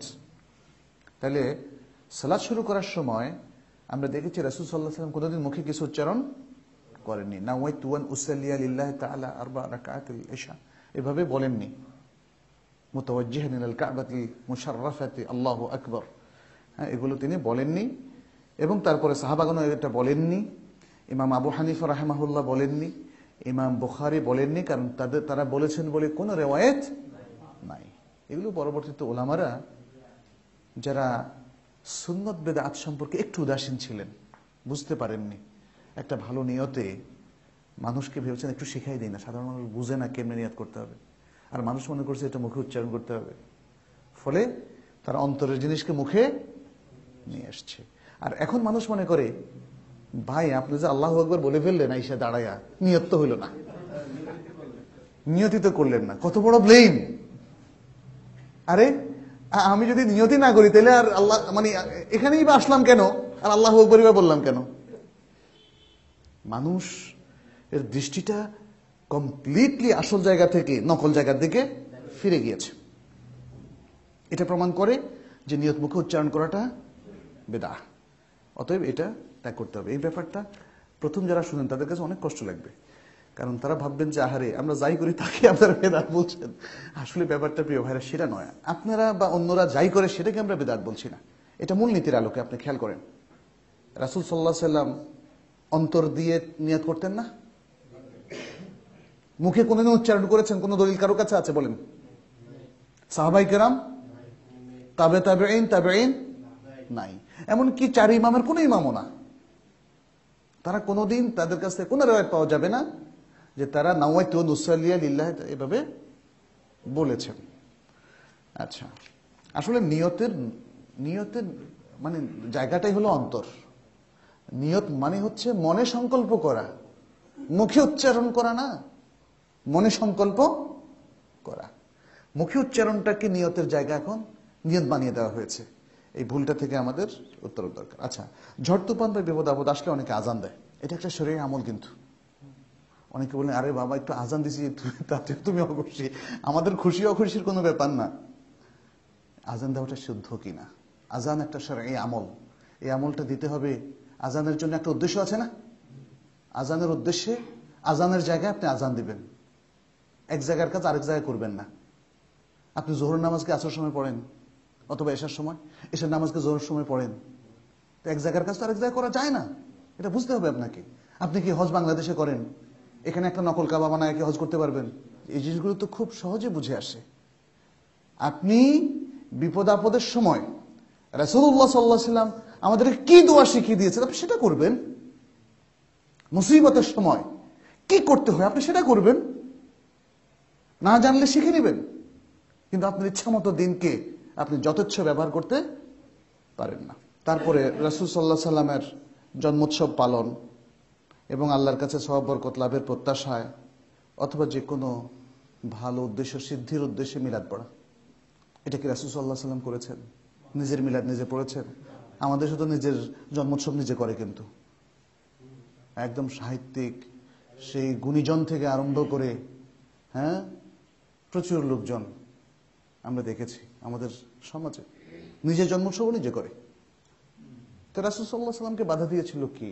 যদি এটা শরীয়ত সিদ্ধই হতো তিনি তো জাতির জন্য বলে যেতেন। মিলাদ তো একটা খুব মানে যারা পালন করে তারা এটাকে খুব বড়, অত্যন্ত গুরুত্বের এবং সবচেয়ে বড় ফরজও বলে অনেকে, না? তারপরে সবচেয়ে বড় উৎসবও মনে করে ঈদে মিলাদুন নবী। তো এটা কি রাসূল সাল্লাল্লাহু আলাইহি ওয়াসাল্লাম দেখে যেতে পারতেন না? এত বড় উৎসব রাসূল সাল্লাল্লাহু আলাইহি ওয়াসাল্লামকে বাধা দিয়েছিল কিসে? দিয়েছিল এটা ইসলামিক কালচার ছিল না। জন্মোৎসব পালন, বড়দিন, এগুলো অমুসলিম কালচার ছিল। রাসূল সাল্লাল্লাহু আলাইহি ওয়াসাল্লামের একটা মূলনীতি ছিল কখনোই অমুসলিম কালচারকে ইসলামিক কালচারে রূপান্তরিত না করা। জাহিলি যে বদভ্যাসগুলো ছিল, ইভেন হজের সময়ও খুবই কেয়ারফুলি জাহিলি স্বভাবকে পাশ কাটিয়ে ইসলামিক কালচার তৈরি করা হয়েছে, ইসলামিক রিচুয়াল তৈরি করা হয়েছে। অতএব মিলাদের বিষয়টা আজকে বিতর্কের বিষয় নয়, দলাদলের বিষয় নয়, এটা বোঝার বিষয়, মূলনীতি বোঝার বিষয় যে রাসূল সাল্লাল্লাহু আলাইহি ওয়াসাল্লাম যে আমলগুলো করেননি এবং ছেড়ে দেওয়ার পেছনে কোনো রিজন ছিল না, রিজন একটাই, যেটা শরীয়ত সিদ্ধ নয়। ফলে মিলাদও শরীয়ত সিদ্ধ। মানুষ বলে যে একটু করি, তাতেও আপনারা বাধা দেন। ভালো কাজই তো করি, একটু আতর ছিটাই, গোলাপ জল একটু মানুষকে খাওয়াই, আর কিছু সুন্দর সুন্দর পেয়ারা নবীর শানে কিছু নাত, কিছু কবিতা আবৃত্তি করা হয়, ইত্যাদি ইত্যাদি। বুঝলাম আপনার উদ্দেশ্য ভালো, কিন্তু কাজ হবে না। উদ্দেশ্য ভালো দিয়ে কোনো কাজ হবে না যদি না আপনি সঠিকভাবে আমল করেন। আচ্ছা, চতুর্থ নীতি। এবার চতুর্থ নীতি হচ্ছে অনেকটা তৃতীয় নীতিরই আরেকটু এক্সপানশন। তৃতীয় নীতিতে আমরা বলেছিলাম যে কাজটা রাসূল সাল্লাল্লাহু আলাইহি ওয়াসাল্লাম করেননি। আর চতুর্থ নীতিতে হচ্ছে সালাফে সালেহিন, যার পুরোভাগে আছেন কারা? সাহাবায়ে কেরাম। সালাফ বলতে এক নম্বরে বোঝাবে কাদেরকে? সাহাবায়ে কেরাম, এই জিনিসটা কিন্তু বুঝতে হবে। অনেকে সালাফ বললে আবার একটু রাগ করেন, এটা রাগের কিছু নেই। সালাফের মধ্যে শুরুতে আছেন কে? সাহাবায়ে কেরাম। সাহাবায়ে কেরাম আমাদের কাছে অত্যন্ত শ্রদ্ধার পাত্র, তাদেরকে আমরা ভালোবাসি, তাদেরকে ভালোবাসা আমাদের ইমানের অংশ। তাদের প্রতি আস্থাশীল থাকা, তাদের প্রতি ভালো ধারণা রাখা, এটা আমাদের ইমানের অংশ। আর সালাফ বললেই প্রথমে বোঝাবে সাহাবায়ে কেরাম, এবং তারপরে তাদের যারা সঠিক অনুসারী ছিলেন তাবেঈন, এবং তারপরে তাদের যারা সঠিক অনুসারী ছিলেন। সঠিক অনুসারীর কথা বলছি, প্রত্যেক যুগেই কিছু বক্র লোক ছিল, তারা কিন্তু তাবেঈন তাবেঈনের মধ্যে পড়বেন না। তাহলে এই 3 যুগের, এদেরকে বলা হয় আল কুরুন, আহলুল কুরুন আল মুফাদ্দালাহ। আহলুল কুরুন আল মুফাদ্দালাহ, 3টা শ্রেষ্ঠ প্রজন্ম। এই 3 শ্রেষ্ঠ প্রজন্মের লোকেরা কোনো বাধা না থাকা সত্ত্বেও, কোনো রিজন না থাকা সত্ত্বেও যে ইবাদতগুলো টোটালি করেন নাই, এই কুরুনে মুফাদ্দালা সকলে মিলে যে আমলগুলো টোটালি করেন নাই, সেই আমলগুলো যদি আজকে নতুন করে করা হয় তাহলে এটা কি হবে? বিদআত হবে। কারণ এটা অসম্ভব যে শরীয়তের কোনো আমল কুরুনে মুফাদ্দালার লোকেরা ছেড়ে দিয়েছেন, তারা ছাড়েননি। রাসূল সাল্লাল্লাহু আলাইহি ওয়াসাল্লামের কোনো মুস্তাহাব্বাত কেউ না কেউ করেছেন, কেউ না কেউ করেছেন। তাহলে এই 3টা প্রজন্ম যে আমলগুলো একদম ছেড়ে দিয়েছেন, তার মধ্যে আমরা প্রমাণ পাই এই আমলগুলো শরীয়ত সিদ্ধ নয় যদি চালু হয়। এই জন্যই তারা ছেড়ে দিয়েছেন, যেহেতু ছেড়ে দেওয়ার পেছনে কোনো রিজন ছিল না। যদি কেউ ভয়ে ছেড়ে দেন, যদি কেউ অসুস্থতার কারণে ছেড়ে দেন, তাহলে আমরা বলবো যে রিজন আছে, অতএব সেটা নিষিদ্ধ হবে না। ভয়ের কারণে পড়তে পারেন নাই, করতে পারেন নাই, কিন্তু এখানে সেটা নয়, কোনো রিজন নাই। রিজন একটাই, সেটা হচ্ছে এটা শরীয়ত সিদ্ধ নয়। বাহ্যিক কোনো রিজন না থাকার অর্থ একটাই রিজন, যেটা রাসূল সাল্লাল্লাহু আলাইহি ওয়াসাল্লামের ক্ষেত্রে প্রযোজ্য, এখানেও প্রযোজ্য। রাসূল সাল্লাল্লাহু আলাইহি ওয়াসাল্লাম আমল করেননি কারণ এটা শরীয়ত সিদ্ধ ছিল না। এই 3 প্রজন্মের লোকেরাও করেননি কারণ এটা শরীয়ত সিদ্ধ ছিল না। ফলে আজকে যদি আপনি নতুন কিছু নিয়ে আসেন তাহলে সেটা শরীয়ত সিদ্ধ হবে না, সেটা হবে কি? বেদআহ, যেহেতু নতুন ভাবে আপনি প্রচলন করেছেন এবং দ্বীনের অংশ হিসাবে আপনি চালু করে দিয়েছেন। আচ্ছা, এখানে হুযায়ফা রাদিয়াল্লাহু তাআলা আনহু তিনি বলেন যে সকল ইবাদত, দেখেন হুযায়ফা তিনি একজন জলিল কদর সাহাবী, হুযায়ফা ইবনুল ইয়ামান বলছেন যে সকল ইবাদত রাসূলুল্লাহ সাল্লাল্লাহু আলাইহি ওয়াসাল্লামের সাহাবাগণ করেননি, তোমরা সে সকল ইবাদত করো না। এটা সহিহ বুখারীর হাদিস। সহিহ বুখারীর যে সকল আমল সাহাবায়ে কেরাম করেননি সেটা তোমরা করো না। তারা যেগুলো করেছেন সেগুলো আপনারা একটু বলেন তো, আপনারা কে সেগুলো শেষ করেছেন? এই যুগের কেউ কি সেগুলো শেষ করতে পেরেছে? সহিহ আমলগুলোই তো শেষ করতে পারতেছি না রে ভাই। যদি কেউ বলে যে আমি সব শেষ করে ফেলছি ভাই, এখন আর অন্য কিছু না করলে ভালো লাগতেছে না, তার ব্যাপারে হয়তো একটু এক্সকিউজ দেওয়া যায় যে বেচারা অন্য কিছু করার জন্য অস্থির, এই জন্য ভুলে ভালে জোশের সাথে করে ফেলাইছে। কিন্তু সহিহ আমলগুলো, আপনি সহিহ আমলগুলো বাদ দিয়ে বেদাতি আমলগুলোর পিছনে ছুটবেন কেন? আচ্ছা, মালিক ইবনে আনাস রাদিয়াল্লাহু তাআলা আনহুর আরেকটা চমৎকার কথা আছে এখানে। মালিক ইবনে আনাস রাহমাহুল্লাহ, মালিক ইবনে আনাস যিনি ইমাম মালিক ছিলেন, তিনি বলছেন লা ইয়াসলুহু আখিরু হাযিহিল উম্মাহ ইল্লা বিমা সালুহা বিহি আউয়ালুহা। এই উম্মতের প্রথম প্রজন্ম যে আমল দ্বারা সংশোধিত হয়েছিল, একমাত্র সে আমল দ্বারাই উম্মতের শেষ প্রজন্ম সংশোধিত হবে। এই উম্মার প্রথম প্রজন্ম যে আমল করে, যে জীবন স্টাইল ফলো করে, যে আদর্শ বাস্তবায়ন করে সফল হয়েছিল, যে আমল দ্বারা সংশোধিত হয়েছিল, কারণ এই আমল, যেমন সাহাবায়ে কেরাম, তারা তো এর আগে সংশোধিত ছিলেন না, ছিলেন? তারাও তো অনেক এমন কাজ করেছেন যেটা শরীয়তে সিদ্ধ ছিল না, অনেক অন্যায় কাজে তারা লিপ্ত ছিলেন ইসলামের আগে। কিন্তু ইসলামে আসার পরে যে আমল দ্বারা তারা সংশোধিত হয়েছিলেন, আজকেও মুসলিম জাতি যদি সংশোধিত হতে চায় তাহলে সে আমল দ্বারাই তাকে সংশোধিত হতে হবে, ভিন্ন কোনো পন্থায় নয়, অর্থাৎ বেদাতি কোনো পন্থায় নয়। অতএব এই জন্যই আমরা বেদাতের বিরুদ্ধে সোচ্চার। বেদাত দিয়ে এই জাতির, এই মুসলিম জাতির কোনো সংশোধন হবে না, কোনো কল্যাণ হবে না। সে বেদাতকে যত লোকে অ্যাকসেপ্ট করেন না কেন, সে বেদাত আপনাদের কাছে যত মধুরই মনে হোক না কেন, বেদাত দিয়ে জাতির কোনো কল্যাণ সাধন করা যাবে না, জাতিকে সংশোধন করা যাবে না। ইমাম ইবনে তাইমিয়া রাহিমাহুল্লাহ কিছু বেদাতের প্রতিবাদ করতে গিয়ে তিনি বলেছেন, এ কথা জানা যে যদি এই কাজটি শরীয়ত সম্মত ও মুস্তাহাব হতো, যদ্বারা আল্লাহ সওয়াব দিয়ে থাকেন, তাহলে নবী করিম সাল্লাল্লাহু আলাইহি সাল্লাম এই ব্যাপারে সবচেয়ে বেশি অবহিত থাকতেন, তিনি জানতেন এবং অবশ্যই তার সাহাবীদেরকে তা জানাতেন। আর তার সাহাবীরাও সে বিষয়ে অন্যদের চেয়ে বেশি অবহিত থাকতেন এবং পরবর্তী লোকদের চেয়েও এই আমলে বেশি আগ্রহী হতেন। কিন্তু যখন তারা এ প্রকার আমলের দিকে কোনো ভ্রুক্ষেপই করলেন না, তাতে বোঝা গেল যে তার নব উদ্ভাবিত, নবপ্রচলিত এমন বিদআত যাকে তারা ইবাদত, নৈকট্য ও আনুগত্য হিসাবে বিবেচনা করতেন না। বিবেচনা করলে আমল করতেন, কিন্তু তারা যেহেতু বিবেচনা করেননি, সেজন্য আমল করেননি। অতএব এখন যারা এই ধরনের নতুন বিষয়গুলোকে ইবাদত, নৈকট্য, সওয়াবের কাজ ও আনুগত্য হিসেবে প্রদর্শন করছে, তারা সাহাবাদের পথ ভিন্ন অন্য পথ অনুসরণ করছেন এবং দিনের মধ্যে এমন নতুন কিছুর প্রচলন করেছেন যার অনুমতি আল্লাহ তাআলা দেননি। ইমাম ইবনে তাইমিয়া রাহিমাহুল্লাহ ইক্তদা আস-সিরাত আল-মুস্তাকিম গ্রন্থে আরো বলেন, আর যে ধরনের ইবাদত পালন থেকে নবী করিম সাল্লাল্লাহু আলাইহি সাল্লাম বিরত থেকেছেন, অথচ তা যদি শরীয়ত সম্মত হতো, তাহলে তিনি নিজে তা অবশ্যই পালন করতেন, অথবা অনুমতি প্রদান করতেন, অথবা বলতেন এবং তারপরে খলিফাগণ ও সাহাবীগণ সেটা পালন করতেন।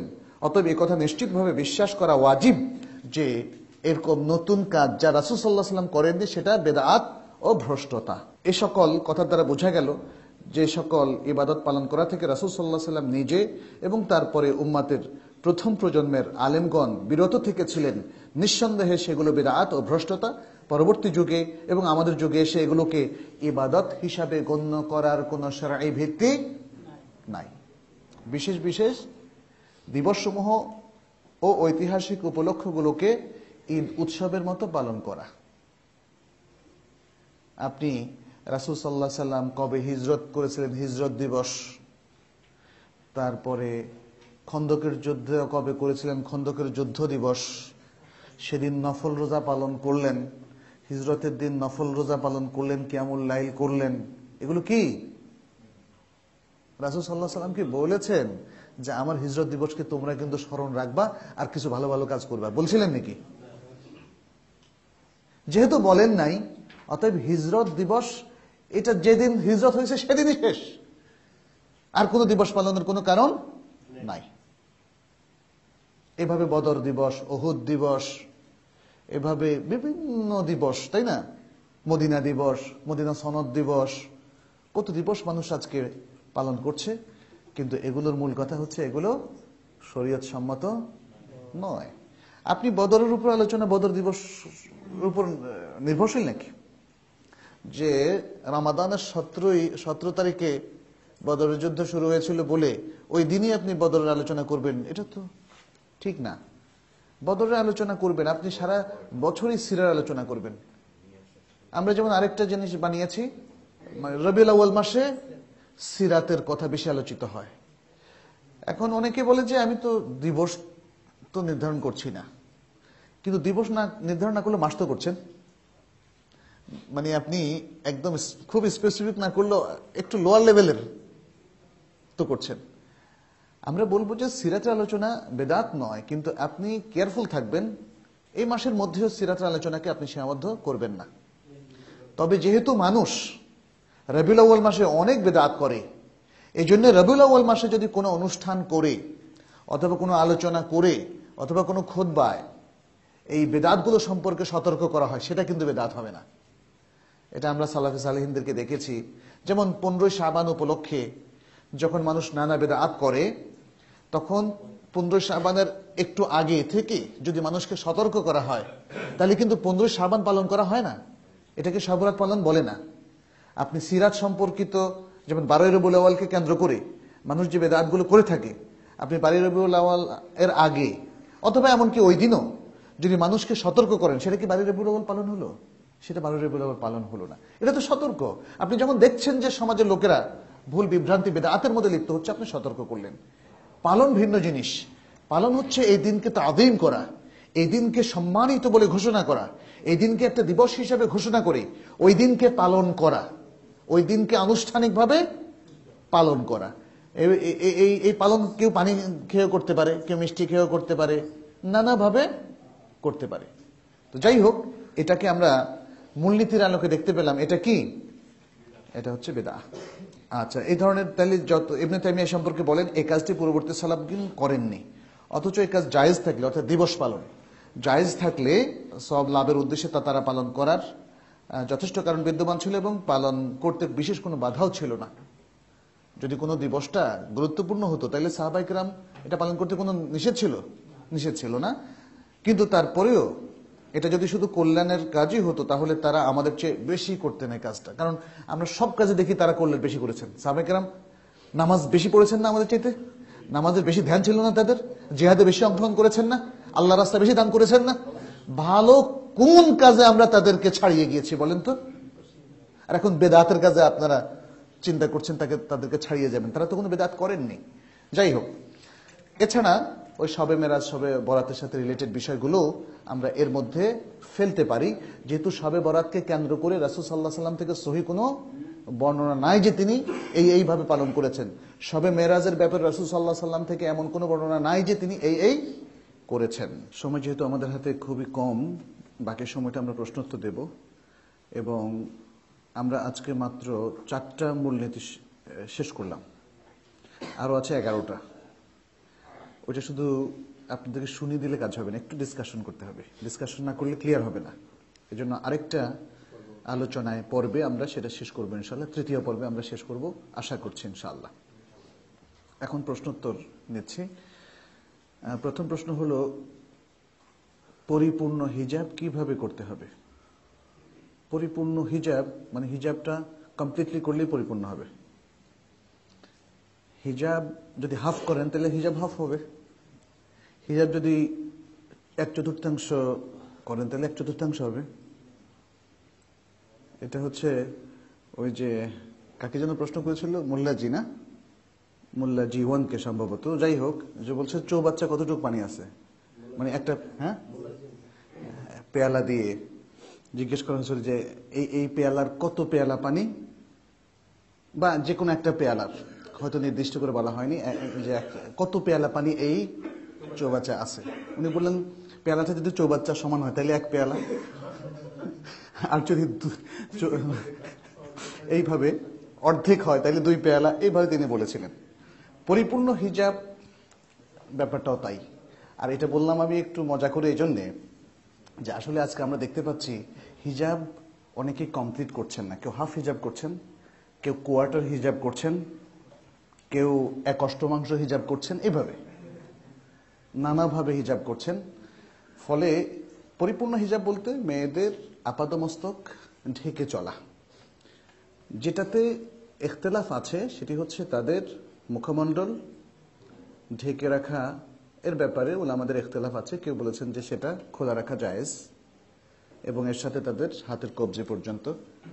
তবে তারা সাধারণত তাদের পাটা ঢেকেই রাখবে, যেহেতু জুতো পরে মোজা পরেই তারা বের হয় এবং সেটাই নিয়ম। তাহলে তাদের মুখমণ্ডল এবং হাত কবজি পর্যন্ত, যেহেতু হাতের ব্যবহার আছে, কবজি পর্যন্ত তারা খোলা রাখতে পারে। এটা ওলামাদের স্কলারদের একটা অভিমত। আর একটা খুব শক্তিশালী অভিমত হচ্ছে, যেমন বর্তমান যুগের যিনি কিছুদিন আগে ইন্তেকাল করেছেন, কয়েক বছর আগে, শেখ সালেহ বিন উসাইমিন এবং আরো অনেক আলেম, তারা বলেন যে যেহেতু মুখমণ্ডল মেয়েদের সৌন্দর্যের আধার, মূল জায়গা, অতএব আসলে সেটাও ঢেকে রাখাটা ওয়াজিব, একমাত্র জরুরত ছাড়া। জরুরত কখন? ডাক্তারকে হয়তো মুখের স্কিন দেখাতে হবে, যদি মহিলা ডাক্তার না পাওয়া যায় পুরুষ ডাক্তারের কাছে, অথবা সাক্ষ্য দেওয়ার সময় বিচারকের সামনে, ইত্যাদি যেই সিচুয়েশনগুলো আসে তখন জরুরাতান মুখ খোলা রাখতে পারবে সর্বসম্মতিক্রমে, যারা মুখ ঢাকা ওয়াজিব বলেন তাদেরও মতে। আর সাধারণ অবস্থায় মুখ তারা ঢেকে রাখবে, কারণ মেয়েদের একটা সাধারণ অভ্যাস হচ্ছে তারা মেকআপ করে। সৌন্দর্য প্রীতি, সৌন্দর্য চর্চা তাদের সাধারণ একটা অভ্যাস, সব মেয়েরাই। এখন পর্দানশীল মেয়েদের মধ্যে আমরা লক্ষ্য করেছি যারা মুখ খোলা রাখেন তারাও কিন্তু সৌন্দর্য চর্চা করেই বের হন ম্যাক্সিমাম ক্ষেত্রে। তো এখন কোরআন বলেছে ওলা ইউবদিনা যিনাতাহুন্না ইল্লা মা যাহারা মিনহা, তারা তাদের সৌন্দর্যকে ঢেকে রাখবে, প্রকাশ করবে না। তবে যেটা অটোমেটিক প্রকাশ হয় পোশাকের বাইরের অংশটা, তাতে কোনো অসুবিধা নাই। তাহলে মেয়েরা তাদের সৌন্দর্য আসলে শুধুমাত্র তার মাহরামদের মধ্যে সীমাবদ্ধ রাখবে, আর স্পেশাল সৌন্দর্য সে এটাকে রেস্ট্রিক্ট করবে only for her husband. Special সৌন্দর্য অর্থাৎ সে যে সৌন্দর্য চর্চা করলো, সুন্দর আতর ব্যবহার করলো, সুন্দর ফাউন্ডেশন কিংবা মেকআপ ব্যবহার করলো, এটা অনলি ফর হাজব্যান্ড। ইভেন এটা অন্য মাহরামদের সামনে উচিত না। আপনারা হয়তো লক্ষ্য করেছেন, খুব সচেতন নাগরিক যারা, তাদের কিছু এনজিও আমি লক্ষ্য করেছি, তারা বলেছে ইভেন চাচা মামাদের অনৈতিক আদরের ব্যাপারেও সতর্ক থাকুন। তার মানে হচ্ছে অনেক মাহারাম তারা তাদের মাহারাম মেয়েদের ব্যাপারেও তারা আসলে নিজেকে সংযত রাখতে পারে না। সুতরাং আমাদের নারীদের অনেক সাবধান থাকতে হবে। আপনি নারী হয়েছেন, আল্লাহ সুন্দর করেছেন, তাই বলে সৌন্দর্যকে সারা বিশ্বের সামনে তুলে ধরতে হবে, এই ধারণাটা পাশ্চাত্যের কৃষ্টি কালচার, এটা আমাদের নয়। আজকে সুন্দরী নারী প্রতিযোগিতা এই সেই এগুলোর দ্বারা বোঝা যাচ্ছে যে তারা মনে করে নারীদের জন্মই হয়েছে তাদের সৌন্দর্যকে পৃথিবীবাসীর সামনে তুলে ধরার জন্য। ওয়া ইয়াদু বিল্লাহ, এটা ঠিক নয়। আসলে আমরা পরকালে বিশ্বাসী, আল্লাহর হাসর, জাযা, বিচার এগুলোর প্রতি আমরা বিশ্বাসী। অতএব হিজাবটা কি মেয়েরা খুব গুরুত্বের সাথে নেবেন। হিজাবটা হচ্ছে ইবাদা, হিজাব প্রথা নয়, মুসলিম শুধুমাত্র কালচার নয়, হিজাবটা হচ্ছে ইবাদা এবং এটা ফরজ ইবাদা। অতএব হিজাবটা যে যত কমপ্লিট করলেন তার হিজাব তত সুন্দর হলো এবং সে আল্লাহর কাছে তত বেশি মুত্তাকি নারী হলেন। যার সালাত যত সুন্দর হলো তার সালাতটা আল্লাহর কাছে তত মূল্যবান হলো। আমরা সেটাই বলবো। এজন্য আমরা দেখতে পাচ্ছি যে সমাজে তাকওয়ার মানদণ্ডে সবাই সমান নন, সালাত সবাই সুন্দরভাবে পড়েন না, হিজাবও সব নারীরা সুন্দরভাবে করেন না। আর আজকাল হিজাবের ফ্যাশনও বের হয়েছে, সব ফ্যাশনের সাথে হিজাবের ফ্যাশন, হিজাবি নারীদের ফ্যাশনও বাইরেছে আবার। হ্যাঁ, এটা আমাদের কাছে মনে হয়, তবে নন হিজাবের চেয়ে একদম খারাপ সেটা আমি বলবো না, আমি যদি একদম নিরপেক্ষভাবে দেই, কারণ এটা হচ্ছে আমাদের একটা অভিমান থেকে আমরা বলি, আমাদের একটা কষ্ট থেকে বলি, তুমি হিজাব করছো, তোমাকে আবার প্রদর্শনের পণ্য করছো কেন তুমি নিজেকে, তাই না? এটা আমাদের কাছে বেশি কষ্টকর মনে হয়। মুসলিম যদি কোনো ভুল করে, অমুসলিম ভুল করার চাইতে সেটা আমাদের কাছে কষ্টদায়ক বেশি মনে হয়। সেখান থেকে, সেই ক্ষোভ থেকে এটা বলা যে মানে হিজাবি নারীরা যদি নিজেদের প্রদর্শন করে সেটা অহিজাবি নারীর চাইতে বেশি খারাপ, কথাটা সেখান থেকে। তবে আমি বলি, যেহেতু হিজাবের কথা উঠেছে, এক্ষেত্রে আমাদের মেয়েরা হিজাবটা ভালো কাপড় আপনি ব্যবহার করেন, রেশমি কাপড়, মেয়েদের জন্য রেশমি কাপড় জায়েজ। এক ধরনের রেশমি কাপড় আছে একটু মোটা এবং এটা কখনোই ভাঁজ হয় না, সুন্দর, এবং এটা একটু ঢিলা ঢালা করলে এত সুন্দর থাকে যে মনে হয় কোনো অভিজাত নারী যাচ্ছে, এটা যেমন মনে হয়, তেমনি শরীরকে বর্ণনা করে না। শরীরকে যে হিজাব বর্ণনা করে একটু খিচা বোরকা, তাহলে এটা কিন্তু একদম নন হিজাবি। এটা ঠিকই বলেছেন আপনি, এই ক্ষেত্রে বলা যায় যে নন হিজাবির চেয়েও খারাপ। আচ্ছা, এটা একটা দিক। আরেকটা হচ্ছে যে হিজাবের কাপড়ের মধ্যে বিভিন্ন তাতরিজ, এমব্রয়ডারি ব্যবহার করা, অথবা খুব উজ্জ্বল রঙের বাহারি কাপড় দিয়ে, উজ্জ্বল ব্রাইট কালারের বাহারি কাপড় দিয়ে হিজাব করা, এগুলো অ্যাভয়েড করা উচিত। হিজাবি নারীরা হিজাব করতে হবে আল্লাহকে সন্তুষ্ট করার জন্য এবং রাসূল সাল্লাল্লাহু আলাইহি ওয়াসাল্লামের ইনস্ট্রাকশন মতো। আপনারা যারা হজে, বিশেষ করে উমরায় যাওয়ার সুযোগ পেয়েছেন, উমরায় আপনারা লক্ষ্য করবেন আরবের যে সমস্ত মেয়েরা খুব ভালো ক্লিন হিজাব করে, আমি বলবো ক্লিন, স্বচ্ছ হিজাব করে, তাদের হিজাবটা দেখবেন যে শরীরকে বর্ণনা করে না, সেই হিজাবটা পুরোই কালো কাপড়ের এবং অনেক ঢিলা ঢালা। এটা করা উচিত, নারীরা তাদের সৌন্দর্যকে ঢাকা। কারণ আপনি যদি হিজাব পরেও আশপাশের সব পুরুষের চোখকে আকর্ষণ করেন, তাহলে এটা কি হিজাব হলো? কারণ হিজাবের মূল উদ্দেশ্য তো সাধিত হলো না, ফলে এটা হিজাব হলো না। আল্লাহ আমাদেরকে রক্ষা করুন, আমাদের নারীদেরকে রক্ষা করুন। জুমার 2 রাকাত ফরজ সালাতের আগের কি নামাজ পড়তে হবে, এটা শুদ্ধ নয়। তবে আপনি যদি মসজিদে প্রবেশ করেন তাহলে স্ট্রংলি রিকমেন্ডেড 2 রাকাত, সেটা হচ্ছে দখুল মসজিদ। আর এরপরে যদি সময় থাকে, খুতবার আগে সময় থাকে, তাহলে যত ইচ্ছা পড়তেই থাকতে পারেন, 2 রাকাত করে। আর যদি আপনি মনে করেন যে হ্যাঁ আপনি 8 রাকাত, 10 রাকাত, 12 রাকাত, 2 রাকাত করে পড়ে, কোনো সুনির্দিষ্ট অ্যামাউন্ট নাই, 4 রাকাত নামেও কোনো সুনির্দিষ্ট অ্যামাউন্ট নাই। জুমার আগে কাবলাল জুমা, এই যে কাবলাল জুমা বলি না, তার অর্থ কি? কাবলা মানে বিফোর, জুমা মানে জুমা, বিফোর জুমা। জুমার আগের ব্যাপারে সুন্নাহ বলছে ইসল্লি মায়াশা, সে যা ইচ্ছা যত রাকাত ইচ্ছা পড়বে, 2 রাকাত 2 রাকাত করে, ব্যাস। এখানে 4 রাকাতের মধ্যে সুনির্দিষ্ট করা এটাও ঠিক নয়। আর যদি কেউ মনে করে সে বেশ কয়েক রাকাত পড়ে কিছুক্ষণ কোরআন তেলাওয়াত করবে, যেমন সূরা কাহাফ, এটা উত্তম। আর জুমার প্রসঙ্গ যেহেতু এসছে, আপনারা ফজিলত চান, তাহলে ফজিলতটা সুন্নাহর তরিকা অনুযায়ী চান না। সুন্নাহ বলছে জুমার দিন একটু আগে ভাগে চলে আসবে, যে সবার আগে চলে আসবে, এটা প্রায় যেমন 10টা, 10:30টার দিকে। আমরা এভাবে টেন্টেটিভ টাইমটা আমরা খুঁজে বের করেছি, তাহলে সে একটা উট কুরবানির সওয়াব পাবে, এটা বুখারীর হাদিস। তারপরে যারা আসবে যে দল, তারা হচ্ছে একটা গরু কুরবানির সমান সওয়াব পাবে। তারপরে যারা আসবে তৃতীয় প্রহরে, তারা একটা ছাগল কুরবানির সমান। তারপরে মুরগি, তারপরে ডিম। দেখেন কোথায় উট আর কোথায় ডিম। তা আমাদের মনে হয় যেন সবাই ডিমওয়ালাদের মতোই, তাই না? আমাদের লোকজন ডিমওয়ালা থাকতেই পছন্দ করে, সব শেষের দিকে আসে। কোনটা? জুমার আগে সহি কোন 4 রাকাতের কোন হাদিস নাই, না, ওটা দলিলযোগ্য হবে না। খুতবা তো যেখানে বাংলায় দেয় ওটাই খুতবা। ও আচ্ছা, যেখানে বয়ান করে, বাংলা তো খুতবা না, তারা বলে বয়ান। খুতবা বললে তো মুশকিল হয়ে যাবে আরো বেশি, কারণ 3টা খুতবা হয়ে যাবে তখন। খুতবা তো 2টা। আপনি এমনকি খুতবা চলাকালেও 2 রাকাত পড়বেন যখন ঢুকবেন, কিন্তু বাকি সময় আপনি খুতবা শুনবেন। বাকি সময় খুতবা যখনই বক্তৃতা চলে, আলোচনা চলে, দিনই আলোচনা, সেটা শুনবেন। বাংলাদেশের বর্তমান পরিস্থিতির ব্যাপারে আমরা কি করতে পারি? একজন সচেতন নাগরিক হিসাবে আপনার ঈমান আমলকে রক্ষা করা প্রথম কর্তব্য। দ্বিতীয় হচ্ছে আখলাক। তৃতীয় হচ্ছে সমাজ এবং রাষ্ট্রদ্রোহী বিধ্বংসী কোনো কাজে অংশগ্রহণ না করা। এবং এই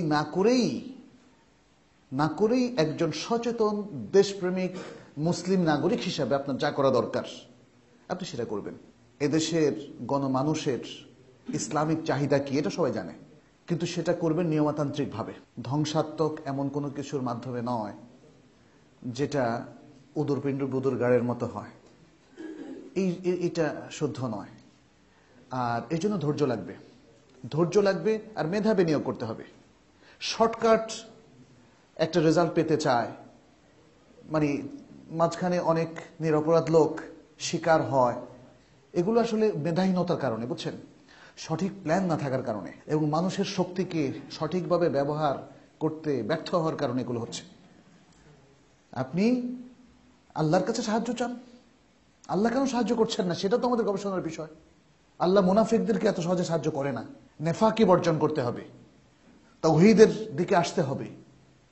আল্লাহ রাসূল সাল্লাল্লাহু আলাইহি সাল্লাম জুমার খুতবা দিচ্ছিলেন, সাহাবী এসে বললেন চারিদিকে খরা আর খরা, একটু দোয়া করেন। সাথে সাথে আপনার বৃষ্টি শুরু হলো। পরের সপ্তাহে এত বৃষ্টি হলো, পরে আয়েশা আবার সাহাবী বললেন যে দোয়া করেন যেন বৃষ্টি বন্ধ হয়।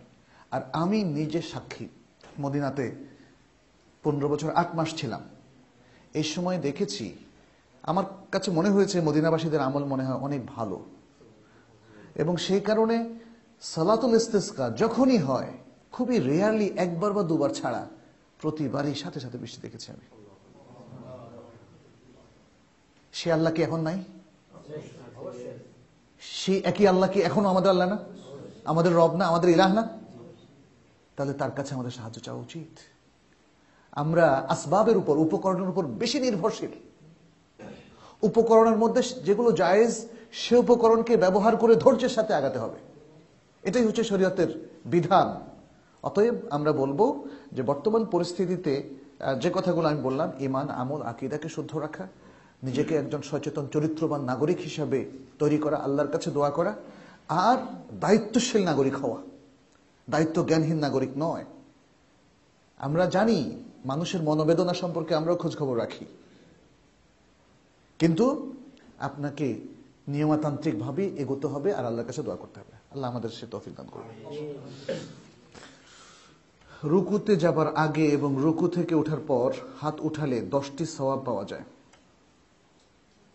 রুকুতে যাওয়ার আগে এবং রুকু থেকে ওঠার পরে হাত উঠাতে 10টি সওয়াব, এমন কিছু তো পাইনি তো, আছে নাকি? হ্যাঁ,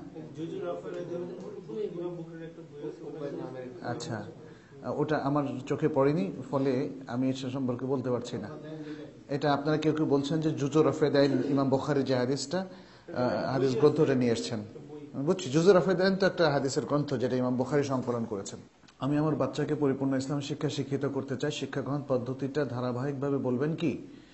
পরিপূর্ণ ইসলাম শিক্ষা শিক্ষিত করতে হলে পরিপূর্ণ ইসলামিক প্রতিষ্ঠানেই আপনাকে দিতে হবে, এর কোনো বিকল্প নাই। যতই সেখানে শিক্ষা ব্যবস্থায় ক্ষত ত্রুটি থাকুক না কেন, কারণ সনাতন এই পদ্ধতিতে পড়াশোনা করেই অনেক বড় বড় স্কলার তৈরি হয়েছেন, কিন্তু আপনার লাগবে একটু স্পেশাল কেয়ার, আপনার খোঁজ খবর নেওয়া লাগবে যে ছেলেটা ঠিক মতো পড়ছে কিনা, কারো স্পেশাল কেয়ারে, টিচারের কেয়ারে আপনাকে দিতে হবে, এবং সে কোরআন দিয়ে যেন শুরু করে, কোরআন যেন সে শুদ্ধ করে পড়ে, কোরআন যেন সে মুখস্থ করে, পাশাপাশি হাদিস যেন মুখস্থ করে। কিছু কিছু ভালো ভালো শিক্ষা প্রতিষ্ঠান বাংলাদেশে এখন আছে যেখানে মানে কিছু ঘাটতি আছে, তার পাশাপাশিও তারা চেষ্টা করছে ইসলামের শিক্ষা শিক্ষিত করার জন্য। যেমন উত্তরে আছে তানজিমুল উম্মাহ মাদ্রাসা, তারপরে দারুল ওয়াহি ইন্টারন্যাশনাল মাদ্রাসা, এটা হলো নরসিংদীর পাশে, জামিয়া কাসেমিয়া মাদ্রাসা, জামিয়া কাসেমিয়া, তারপরে এরকম আরো অনেকগুলো বিভিন্ন মাদ্রাসা আছে যেগুলোতে বর্তমান সময়ে ভালো শিক্ষা ব্যবস্থা আছে। আপনারা কম্পেয়ার করে যেখানে ভালো পান আপনারা সেখানে পড়াতে পারেন, কোনো অসুবিধা নেই, কিন্তু আপনাকে অভিভাবক হিসাবে একটু কেয়ারফুল থাকতে হবে যেন সে সঠিক ধারায় গড়ে ওঠে। আমি হাদিসের কিতাবে সালাতের হাত বাঁধার ব্যাপারে 3 রকম হাদিস পেয়েছি, কোন আমলটি বেশি শুদ্ধ বা শুদ্ধ এটা লিখেছেন, বুকে হাত বাঁধাটাই হচ্ছে বেশি শুদ্ধ। এখানে আসাহুল হাদিস, একদম মাপকাঠিতে পরিপূর্ণ সহিহ হাদিস এখানে কোনোটাই পাওয়া যায় না, কিন্তু তুলনামূলক সহিহ হাদিস হচ্ছে বুকে হাত বাঁধার হাদিসগুলো। জি, মুহরিম ছাড়া কোনো মহিলা কি হজ পালনের উদ্দেশ্যে যেতে পারে? না, মুহরিমটা তার জন্য শর্ত। সুতরাং হজের সামর্থ্য, শারীরিক সামর্থ্য এবং মুহরিম অথবা স্বামী। আসলে মুহরিম শব্দটা না, এটা বলে মাহরাম। আসলে মুহরিম হচ্ছে যিনি ইহরামের অবস্থায় আছেন তাকে বলি মুহরিম। মাহরাম, মাহরাম ছাড়া কোনো মহিলা কি হজের উদ্দেশ্যে যেতে পারে? তার জন্য মাহরাম শর্ত। মাহরাম ছাড়া যেতে পারে যদি সাথে স্বামী থাকে। মাহরাম ছাড়া, কারণ বাবাও মাহরাম, ভাইও মাহরাম, এরকম মাহরাম তো আরো অনেকে আছে, কিন্তু মাহরাম ছাড়া সে যেতে পারে যদি সাথে স্বামী থাকে। স্বামী তো আর মাহরাম না, স্বামী তো স্বামী। সফরের দূরত্বে জার্নি স্বাভাবিক অবস্থায় করবে না। যদি জরুরত হয়, অত্যন্ত জরুরি, তখন সে জরুরতের কারণে, আদ-দারুরাত তুবিহুল মাহদুরাত, ফামান ইত্তুররা গায়রা বাগিন ওয়ালা আদিন ফালা ইসমা আলাইহি, যদি কেউ মজবুর হয় এবং সফর করতে সে বাধ্য হয়, আর কোনো উপায় নাই, তাহলে সেই পাপটা আল্লাহ ক্ষমা করে দিবেন। সেটা তার জন্য জরুরতের কারণে পারমিশন। আর স্বাভাবিক অবস্থায় সে মাহরামের সাথে অথবা স্বামীর সাথে সফর করবে। আর আরেকটা অপশন কোন কোন উলামায়ে কেরাম দিয়েছেন, যেমন ইমাম শাফি এবং শাফি মাযহাবের আরো অনেক আলেম, বর্তমান যুগে শাফি মাযহাব ছাড়া অন্যান্য আলেমদেরও অনেকে সেটা অভিমত। সেটা হচ্ছে নারীরা, কারণ মাহরামের মূল উদ্দেশ্য হচ্ছে নারীর যাত্রাকে নিরাপদ করা, তাকে শঙ্কামুক্ত করা, এবং যেন কোনো বিপদে পড়লে মাহরাম তাকে প্রোটেক্ট করতে পারে, প্রোটেকশন দিতে পারে। তো যদি এমন নারীরা তার সাথে থাকে, বিশেষ করে যেমন বোন এবং আরো কিছু বোনের হাজব্যান্ড, অথবা মানে এরকম যদি থাকে, বোন তো আর মাহরাম না, বোন তো বোন। তো এই ধরনের পরিস্থিতিগুলোতে আলেমদের একদল সফরের অনুমতি দিয়েছেন। এমনকি সেটা যদি জরুরত নাও থাকে, তবুও তিনি মুবাহ সফরও করতে পারবেন এই অবস্থায়। তো এইটা মোটামুটি একটা শক্তিশালী দলিল আমার কাছে মনে হয়, কারণ সফরের মধ্যে মাহরামের শর্তের মাকাসিদ হলো তাকে সঙ্গ দেওয়া, তার নিরাপত্তা নিশ্চিত করা। কিন্তু আমরা হজের ক্ষেত্রে এবং ইবাদতের ক্ষেত্রে একটু বেশি কড়াকড়ি করব, কারণ হজ হচ্ছে এটা একটা ইবাদা, সফর ও ইবাদা, ইবাদতের সফর। অতএব এখানে মানে যথাসম্ভব শরীয়তের মূল নীতিটা বজায় রাখা এটা উচিত। সেজন্য মাহরামের সাথে অথবা স্বামীর সাথে হজ করাটা উচিত। আচ্ছা, বেদাতের কোন প্রকারভেদ আছে কি, বা বেদাতের প্রকারভেদ করাও কি বেদাত? সব বেদাত দলালা, এটা আল্লাহ রাসূল বলে দিয়েছেন। অতএব তিনি আর বলেননি যে এই বেদাত হাসানা, এটা সাইয়্যা। হ্যাঁ, এই জন্য যদিও আলেমদের কেউ কেউ, ভালো মহাক্কিক আলেমদের কেউ কেউ এই প্রকারভেদ করে বসেছেন, কিন্তু তারপরেও আমরা বলবো এই প্রকারভেদটা সঠিক নয়। এই প্রকারভেদটা সঠিক নয়, কারণ এটা হলো রাসূল সাল্লাল্লাহু আলাইহি সাল্লামের কথার উপর কথা বলা। রাসূল সাল্লাল্লাহু আলাইহি সাল্লাম বলেছেন ওয়াকুল্লা বিদআতিন দালালা, সব বেদাতই হচ্ছে ভ্রষ্টতা, কোনোটাই হেদায়েত না, কোনোটাই সঠিক না। তাহলে আপনি কিভাবে বলবেন কোনোটা সঠিক? আর সব বেদাত বলতে বেদাত যেটা দিনের মধ্যে, কেউ কেউ পার্থক্য করতেছেন বেদাত লিদ্দিন, বেদাত ফিদ্দিন। হ্যাঁ, বেদাত লিদ্দিন হচ্ছে দিনের স্বার্থে বেদাত তৈরি করা, যেমন নাহু সরব পড়া, অ্যারাবিক পড়া। কিন্তু ওনারা বুঝতে পারতেছেন না এত কর্মকৌশলের দরকার নাই, এগুলো বেদাতের মধ্যেই পড়ে না। নতুন যে সাবজেক্ট অ্যারাবিক লিঙ্গুইস্টিক্স, এটা রাসূল সাল্লাল্লাহু আলাইহি ওয়াসাল্লাম যুগে ছিল, মূল ছিল, কিন্তু অ্যারাবিক লিঙ্গুইস্টিক্স নামে ছিল না। আরবি ভাষা তত্ত্ব আজকে আলাদা একটা সাবজেক্ট হয়েছে, এর উপর পিএইচডিও দেওয়া হয়। তারপর ইলমুস সরফ, ইলমুন নাহকে রাসূল সাল্লাল্লাহু আলাইহি ওয়াসাল্লামের যুগে রিকগনাইজড করা ছিল, এমনি তার অস্তিত্ব কিন্তু ছিল, অস্তিত্ব ছাড়া তো এটা। তো যাই হোক, বেদাতের ব্যাপারে সঠিক কথা হচ্ছে বেদাত লিদ্দিন, বেদাত ফিদ্দিন, বেদাতে হাসানা, বেদাতে সাইয়্যা, এই প্রকারভেদগুলো সঠিক নয়, বরং সঠিক হচ্ছে সকল বেদাতই পথভ্রষ্টতা। ব্যাস। আমরা জানি সাহাবী, তাবেঈ অথবা তাবে তাবেঈদের মধ্যে পীর মুরিদি ছিল না, তাহলে আমরা কি এটাকে বেদাত বলবো? হ্যাঁ, এই তরিকাটা, এই যে আহলুত তুরক, কোথাও সেটা 4 তরিকা, কোথাও সেটা 10 তরিকা, বিভিন্ন তরিকা। যেমন আফ্রিকায় তরিকা তিজানিয়া খুব মশহুর, আমাদের দেশে যেমন নকশবন্দিয়া, মুজাদ্দিদিয়া, হ্যাঁ, চিশতিয়া, কাদরিয়া, এগুলো যেমন খুব মশহুর, আফ্রিকা মশহুর হচ্ছে তরিকা তিজানিয়া। এটা সুদানে, নাইজেরিয়াতে খুব বেশি। এরকম বিভিন্নখানে আরো অনেক তরিকা পাবেন। এই তরিকা সবগুলোই বেদাতের মধ্যেই পড়ে। বায়আতের সুন্নাহ পদ্ধতি কি? বায়আ হবে রাষ্ট্রপ্রধানের কাছে, ইসলামী রাষ্ট্রের খলিফার কাছে, অথবা তার প্রতিনিধির কাছে, অথবা মুসলমানদের যিনি উলুল আমর, মুসলমানরা যাকে উলুল আমর হিসেবে নির্ধারণ করে রাষ্ট্র না থাকা অবস্থায়, তার কাছে। আজকে তো মুসলমানদের অবস্থা খুবই স্ক্যাটার্ড, খেলাফত বলতে যা বোঝায় সেটি নেই, এবং সত্যি কথা বলতে কি সুনির্দিষ্ট কোনো উলিল আমরও নেই, তবে অনির্দিষ্ট উলিল আমর আছে। সুনির্দিষ্ট উলিল আমর নাই, অনির্দিষ্ট উলিল আমর কারা? উলামায়ে কেরাম। আহসান্ত, মুহাক্কিক উলামায়ে কেরাম। মুহাক্কিক এই শব্দটা লাগাতে হবে, মানে সহিহ তরিকার তাহকিক করা, যাদের জ্ঞান আছে, জ্ঞানী উলামায়ে কেরাম। যাদের জ্ঞান নাই তারা না, কারণ আজকাল তো আলেম হওয়ার জন্য জ্ঞান লাগে না। প্রত্যেক সালাতের পর ইমামের ঘুরে বসাকে সুন্নাহ। হ্যাঁ, প্রত্যেক সালাতের পর ইমামের ঘুরে বসা সুন্নাহ। এটা শুধু ফজর আর আসরের মধ্যে সীমাবদ্ধ নয়। আমি একটি মসজিদে জুমার সালাত আদায় করি, জুমার 2 রাকাত ফরজ সালাতের পর ইমাম সাহেব বেশ বড় করে মোনাজাত দেন। আসলে ফরজ সালাতের পরে সমবেতভাবে হাত তুলে মোনাজাত করার কোনো বিধান আছে কি? রাসূল সাল্লাল্লাহু আলাইহি সাল্লাম থেকে নাই।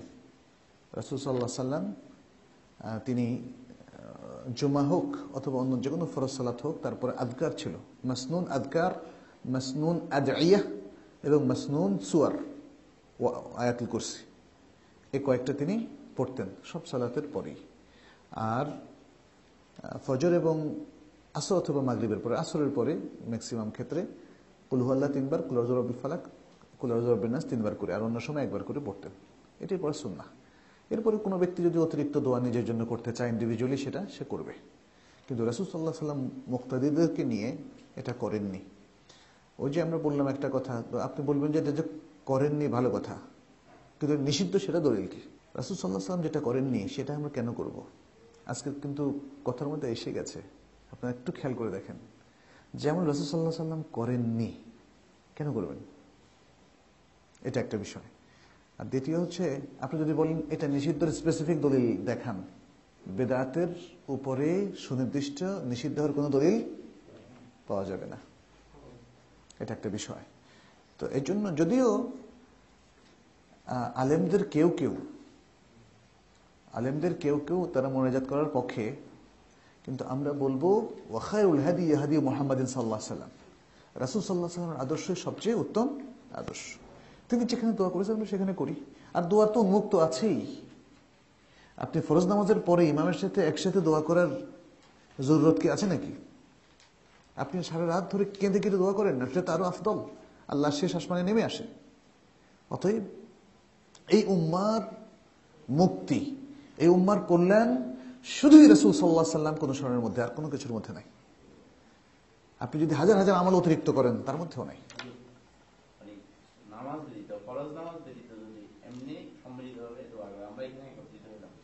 জি, রাসূল সাল্লাল্লাহু আলাইহি সাল্লামের কাছ থেকে তারও কোনো দলিল পাওয়া যায় না।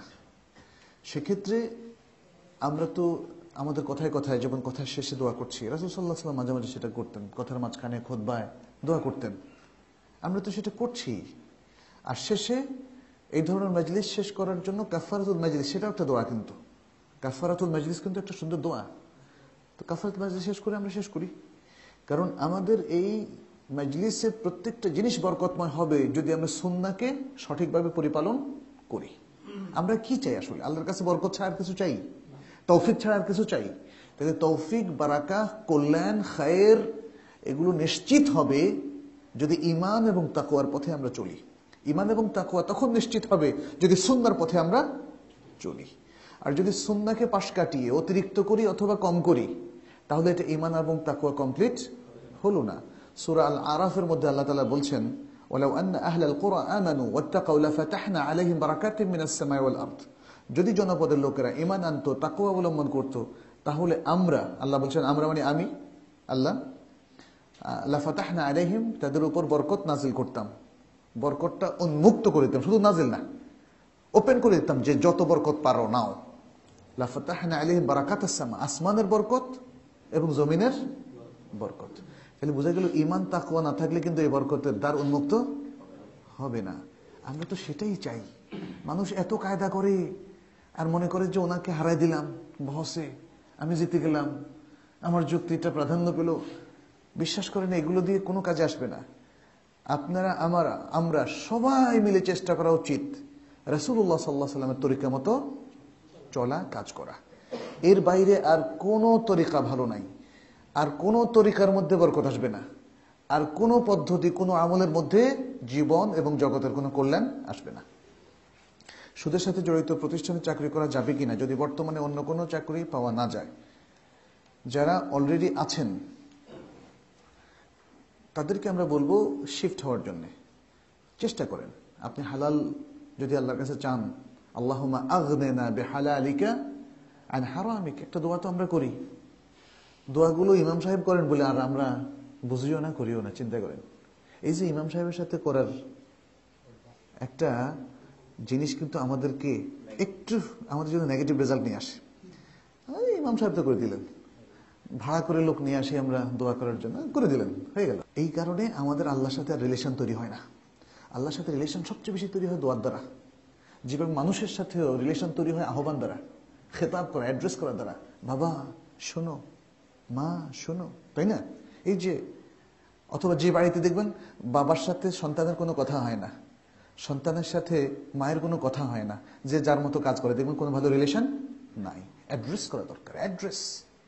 অ্যাড্রেস করলে রিলেশন হৃদয় গভীর হয়। আল্লাহকেও অ্যাড্রেস করা দরকার। এটা হচ্ছে দোয়া। আল্লাহকে অ্যাড্রেস করা দরকার, আল্লাহর ইবাদত করা দরকার, আল্লাহকে আহ্বান করা দরকার। সেটা করবেন আপনি। আপনার সাথে আল্লাহর রিলেশন ভালো হলে না আল্লাহ আপনাকে দিবেন, নাহলে তো দিবেন না।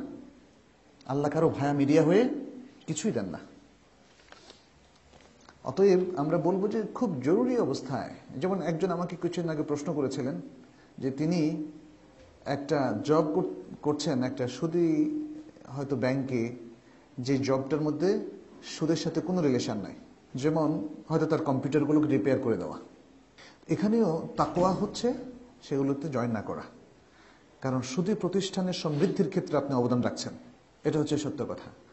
ফলে আপনি এটাকে অ্যাভয়েড করার প্রাণান্তকর চেষ্টা করবেন। কিন্তু যদি আপনার আর জীবনের আল্লাহ এই হারামের মধ্য ছাড়া হালালের মধ্যে আপনার কোনো রোজগার এখনো না রাখেন, আপনি বাধ্য হন, তাহলে এই হারাম আপনার জন্য ততটুকু জায়েজ হবে যতটুকু দিয়ে আপনি জীবনযাপন করবেন। কারণ আল্লাহ তাআলা অনেক সময় বান্দার জন্য হালালের পথটা রুদ্ধ করে দেন। মজবুরি একটা হালাত চলে আসে, তখন হারাম দিয়েই তাকে তার জীবন নির্বাহ করতে হয়। এবং সেক্ষেত্রে আল্লাহ তাআলার পক্ষ থেকে অন্তত 4 জায়গায় কোরআন শরীফে 3 জায়গা বা 4 জায়গায় ঘোষণা আছে, ফামানি তুররা গায়রা বাগিন ওয়ালা আদিন ফালা ইসমা আলাইহি। যে ব্যক্তি বাধ্য হয়ে মজবুর হয়ে এবং সে হারামকে পছন্দ করে না, হারামের প্রতি তার কোনো আগ্রহ নাই, এই অবস্থায় যদি সে হারামকে গ্রহণ করে তাহলে তার কোনো পাপ হবে না। এটা হচ্ছে ইদরারি হালাত, জরুরা সিচুয়েশন বলি আমরা। জরুরা সিচুয়েশনে যদি কেউ এটা করেন তাহলে আর আল্লাহর কাছে মানে কয়েকটা জিনিস আপনি আল্লাহর কাছে ক্ষমা চাইতে থাকবেন, আল্লাহ এই হারাম থেকে আমাকে বাঁচাও, কমপ্লিট হালাল আমার রোজগার ব্যবস্থা করে দাও। তারপরে আপনি যে কোনো না কোনোভাবে হারামের সাথে রিলেটেড প্রতিষ্ঠানে আছেন সেজন্য একটু অনুতাপ আপনার অন্তরে থাকা দরকার, এবং সেজন্য আপনার মধ্যে কোনো স্যাটিসফ্যাকশন থাকা উচিত না। আপনি খুশি হওয়া উচিত না যে একটা বড় প্রতিষ্ঠানে চাকরি করি, অনেক বড় বেতন, এই স্যাটিসফ্যাকশন থাকা উচিত না। যদি থাকে তাহলে বুঝতে হবে যে হারামের প্রতি আপনার সন্তুষ্টি চলে এসেছে। হারামের প্রতি সন্তুষ্টি চলে আসলে তখন আয়াতের ওই যে পাপ হবে না, এটা আর আপনার প্রতি প্রযোজ্য হবে না।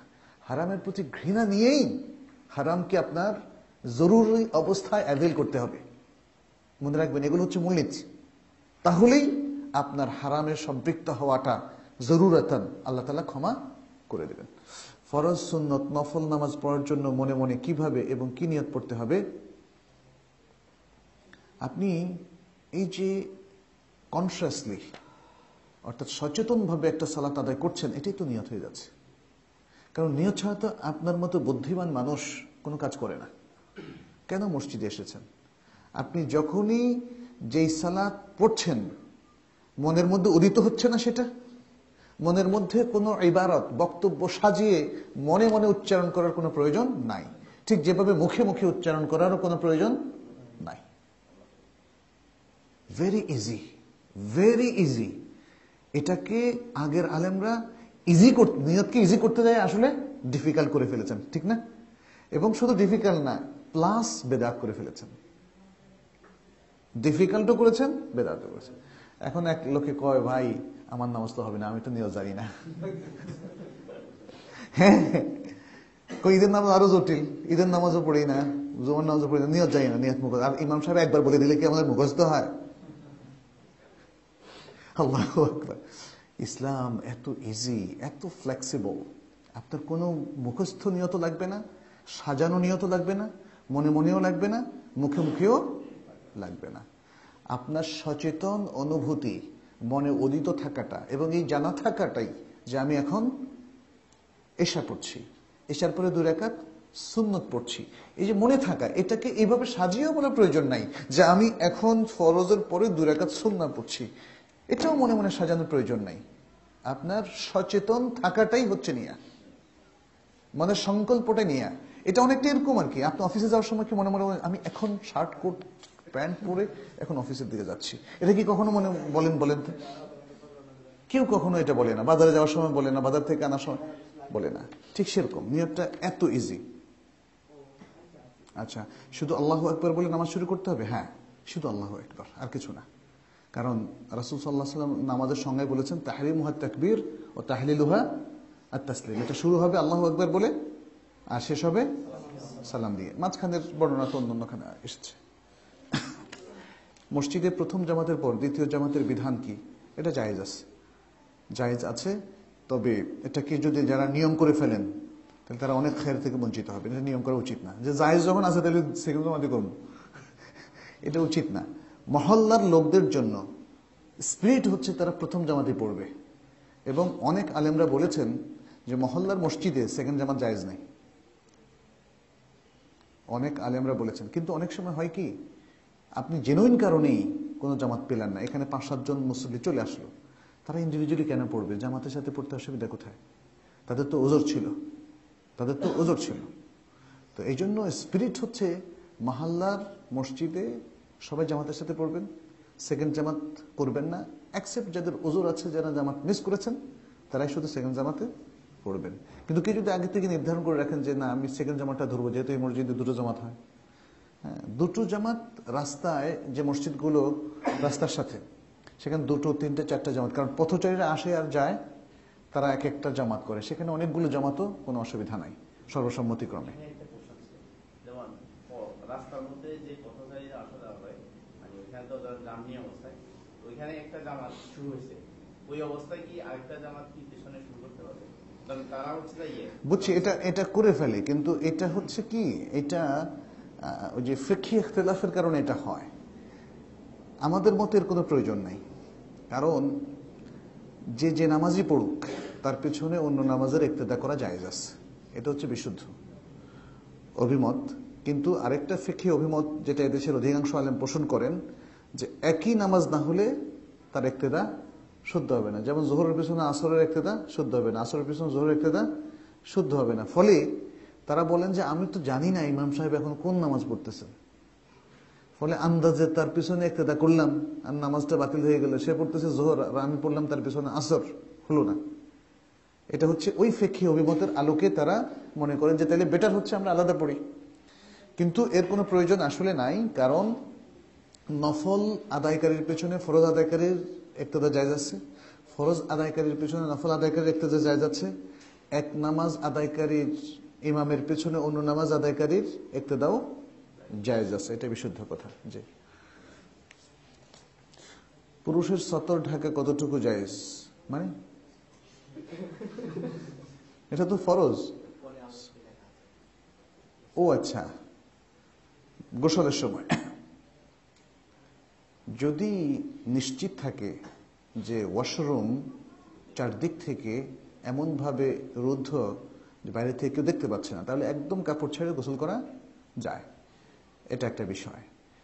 আর স্ত্রীর সাথে মেলামেশার সময় তখনও কি কাপড় ছাড়া যায়? হ্যাঁ, কাপড় ছাড়া যায়, তবে সেখানেও একই শর্ত, কারণ অন্যদের দৃষ্টিতে আসা মানে তাদের প্রাইভেসি নষ্ট হওয়া, মানে কবিরা গুনাহ হওয়া, ফলে সেগুলো নিশ্চিত করতে হবে। আর যদি তারা কোনো চাদর বা কাপড় ইউজ করেন, হ্যাঁ, তাহলে পুরো কাপড় ছাড়তে কোনো অসুবিধা নাই। যে সকল স্বামী তাদের স্ত্রীকে দেনমোহরের পুরো টাকা পরিশোধ না করে, তবে স্ত্রীর হক আদায় হবে কিনা? ঋণ পরিশোধ করলো না, দেনমোহর তো যদি পরিশোধ না করে তাহলে সেটা কি হয়? ঋণ। তো ঋণ পরিশোধ না করলে তো হক আদায় হলো কি করে? স্ত্রী স্বামীর থেকে বড় একটা অনুদান পায়, সেটা হলো মোহরানা বা মাহার যেটাকে বলে। অতএব সেটা তো স্বামীর উপর ফরজ, কারণ আল্লাহ তাআলা নিজে বলছেন কাদ ফারাদনা, এটাকে আমরা ফরজ করেছি, নির্ধারণ করে দিয়েছি। অতএব স্ত্রী সেটাকে স্বেচ্ছায়, স্বামী আবার অনেক সময় চালাকি করে বিয়ের রাতে মাফ করায় নেয়, সেরকম করা যাবে না। আসলে আপনি মানুষকে চাতুরতার সাথে সিচুয়েশন ক্রিয়েট করে যদি মাফ করান, সেটা সত্যিকার মাফ হয় না। আসলে স্ত্রী যদি স্বেচ্ছায় স্বামীর দুরবস্থা দেখে বললো যে ঠিক আছে, তুমি তো আসলে দেখা যায় যে 2 লাখ টাকাই দিতে পারো না, এখন 10 লাখ টাকা ধরছে মোহরানা, ঠিক আছে 8 লাখ মাফ করে দিলাম, এটা যদি স্ত্রী স্বামীর অবস্থা দেখে মাফ করে দেয় স্বেচ্ছায়, তাইলে মাফ হবে। আর স্বামী যদি বলে যে তুমি আগে বলো মাফ করবা কিনা, স্বামীর বিয়ের দিন, এখন স্ত্রী তো বেচারা অসহায়, আরে বিয়ের প্রথম দিনই যদি আমি বলি যে না, তাইলে তো এই স্বামীর সাথে ঘর করা যাবে না, সব দিন খোটা দিবে আর আমার জ্বালায় মারিয়া ফেলাবে। তো যাই হোক, এটা পুরুষত্বর খেলাফ। মহারানা স্বামী এবং স্ত্রীর পক্ষ তারা নেগোসিয়েশনের মাধ্যমে ঠিক করবে, এবং যদি ঠিক না হয় তাহলে এই মেয়ে এবং তার অন্যান্য আত্মীয় স্বজন তাদের সামাজিক মর্যাদা অনুযায়ী সেটা নির্ধারিত হবে, এবং দেখতে হবে তার ফার্স্ট কাজিন অথবা তার আপন বোন অথবা খালা কিংবা ফুফা তাদের কি পরিমাণ মোহর নির্ধারিত হয়েছিল। কারণ সবাই একটা স্ট্যান্ডার্ড মেনটেন করে, সমাজের যে কোনো একটা ক্লাস তাদের একটা স্ট্যান্ডার্ড থাকে, হয়তো একটু 19-20 হয়, এটাকে বলা মোহরুল মেসেল। নির্ধারিত না হলে মোহরুল মেসেল হবে, আর যদি নির্ধারিত হয় তাহলে মোহরুল মেসেল যেতে একটু বেশি হতে পারে বা কমও হতে পারে, কোনো অসুবিধা নেই। তবে মোহরানা এতটা ধরা উচিত না যাতে সেটা স্বামীর উপর বার্ডেন হয়, কষ্ট হয়, স্বামী সর্বশান্ত হয়ে যায় সেটা শোধ করার জন্য, যেটা আরব দেশে দেখা যায়, এটা উচিত না। আর বাংলাদেশে এগুলো শুরু হয়েছে।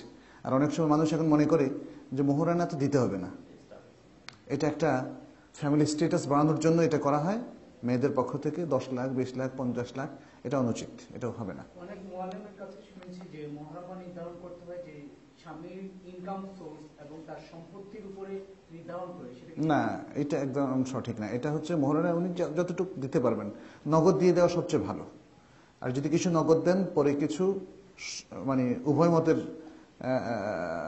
চুক্তি অনুযায়ী, উভয় পক্ষের চুক্তি অনুযায়ী পরে কিছু যদি দেন সেটাও জায়েজ। কিন্তু একজন শক্ত সামর্থ্যবান পুরুষ অবশ্যই সেটা আগে দিয়ে দিবেন।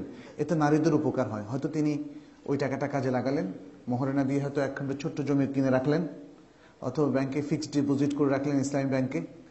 তাহলে সেটা তার 20 বছর 30 বছর পরে সেটা তার 20 গুণ 50 গুণ হয়ে যেতে পারে, বিশেষ করে জমি রাখলে। তো এই কাজগুলো আসলে স্বামীদের উচিত তাদেরকে হেল্প করা। পুরো টাকা পরিশোধের সামর্থ্য না হলে স্বামী কি করবেন? আর সামর্থ্য থাকা সত্ত্বেও পরিশোধ না করলে গুনাহ হবে কিনা? সামর্থ্য থাকা সত্ত্বেও পরিশোধ না করলে তো গুনাহ হবে। সামর্থ্য না থাকলে স্বামী স্ত্রীকে বলবেন তিনি যেন তাকে হেল্প করেন। বিলাদের মধ্যে কিয়াম করার বিধান কি? আজকে আমরা কি ওয়াজ করলাম?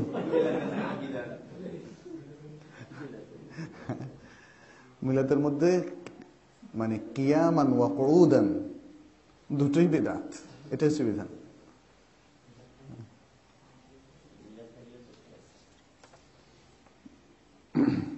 কবর জিয়ারতের সময় কোরআন তেলাওয়াত জায়েজ আছে কিনা এবং মুখস্থ সূরা তেলাওয়াত কি জায়েজ? কবর জিয়ারতের সময় তো কোরআন পড়ার কোনো বিধান নেই। রাসূল সাল্লাল্লাহু আলাইহি ওয়াসাল্লাম আমাদেরকে দোয়া শিখিয়ে দিয়েছেন। ওই দোয়া সালাম দিয়ে ওই দোয়া পড়বেন। ওই দোয়ার মধ্যে সালাম আছে, আসসালামু আলাইকুম দারা কাওমিন মুমিনিন ওয়া ইন্না ইনশাআল্লাহু বিকুম লাহিকুন নাসআলুল্লাহা লানা ওয়া লাকুম আল আফিয়া। আরেকটু বেশি দোয়া এসেছে, সেটা হলো ইয়ারহামুল্লাহু আল মুস্তাকদিমিনা মিন্না ওয়াল মুস্তাখিরিন। বাস এতটুকু। হ্যাঁ, সেখানে কোনো ফাতিহা খানি নাই, কোরআন খানি নাই, ইয়াসিন খানি নাই। এগুলো মানুষ বানিয়েছে। এই আমলগুলো কিন্তু আজকের একটা মূলনীতির মধ্যে চলে আসছে। যদি রাসূল সাল্লাল্লাহু আলাইহি সাল্লাম এবং সাহাবায়ে কেরাম না করে থাকেন তাহলে এগুলো কি হবে? বিদআত হবে, যেহেতু এগুলো শরঈ বিষয়, দ্বীনি বিষয়। ইবনে উমর রাদিয়াল্লাহু তাআলা আনহু অত্যন্ত ইবাদত গুজার একজন সাহাবী ছিলেন। ওমর ইবনে খাত্তাব রাদিয়াল্লাহু তাআলা আনহু ছেলে। তিনি কিভাবে সালাম দিতেন? তিনি বলতেন আসসালামু আলাইকা ইয়া রাসূলুল্লাহ, আসসালামু আলাইকা ইয়া আবা বকর সিদ্দিক রাদিয়াল্লাহু তাআলা, আসসালামু আলাইকা ইয়া আবাতি। বাস, মানে রাসূল সাল্লাল্লাহু আলাইহি ওয়াসাল্লাম, তারপর আবু বকর, তারপর ওমরকে সালাম দিয়ে চলে আসতেন, আর কোনো কিছু করতেন না। তো সেটাই তো উত্তম। আব্দুল্লাহ ইবনে ওমর ইবনে খাত্তাব রাদিয়াল্লাহু তাআলা আনহু, তার মতো জলিল কদর সাহাবী তো খুবই কম। তিনি আহাদুল আবাদিলা এবং তিনি আহাদ মুকসিরি রেওয়ায়া, মুকসিরি আল হাদিস, মানে যিনি হাদিস রিওয়ায়াত করেছেন প্রথম 6 জনের মধ্যে একজন। এত জলিল কদর সাহাবীর এই আমল, তার থেকে কি আমরা ভালো হয়ে গেছি নাকি? আমরা যেটা বলি যে আসসালামু আলাইকুম ইয়া আহলাল কুবুর, এটা কি ভুল? ইয়া আহলাল কুবুর এভাবে না বলে হাদিসের ভাষাটা, দোয়াটাই আমাদের জন্য শিরোধার্য। যেটা হিসু মুসলিমে আছে, দোয়াটা আমরা একটু শিখে নেই। কত কিছুই তো শিখি। হ্যাঁ, দোয়াটা একটু শিখে নেই। ইয়া আহলাল কুবুর না বলে আসসালামু আলাইকুম দারা কাওমিন মুমিনিন।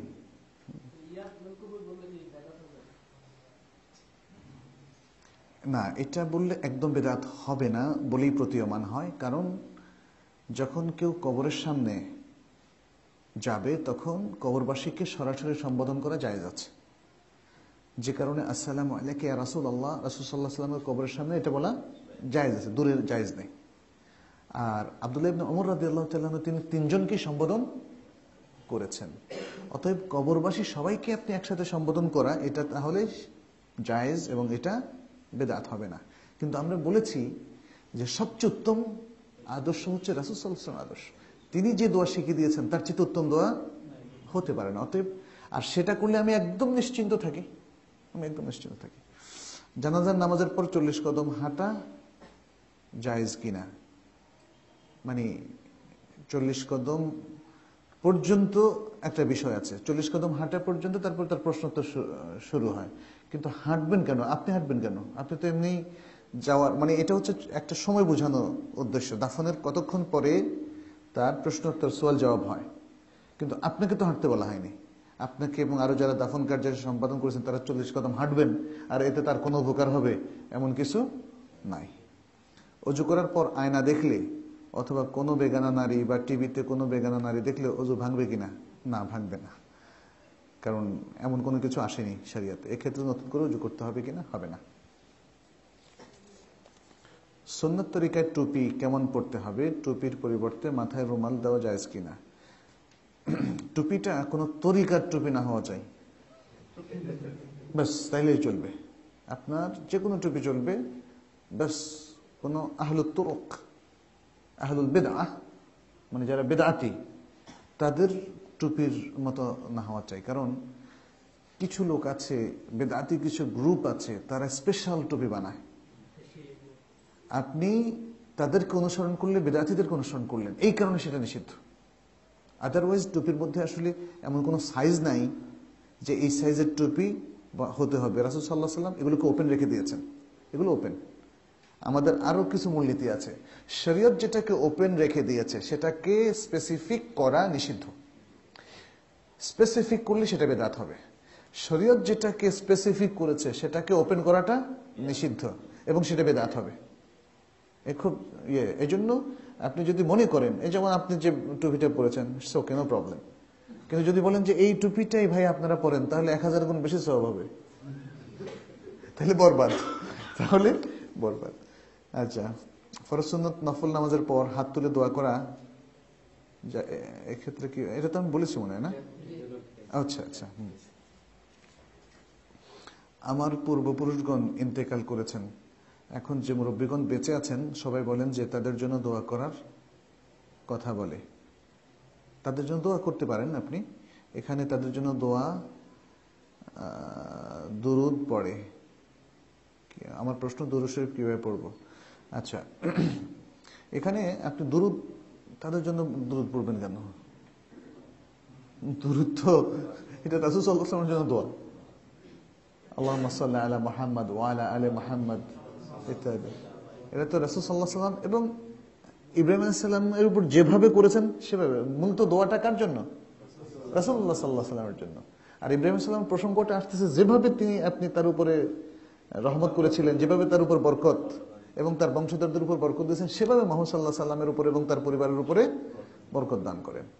তাহলে এখানে এই দুরূদ তো অন্যদের জন্য দোয়া হলো না, অন্যদের জন্য দোয়া করবেন। আর দুরূদ পড়লে সেটা আপনার কাজে আসবে।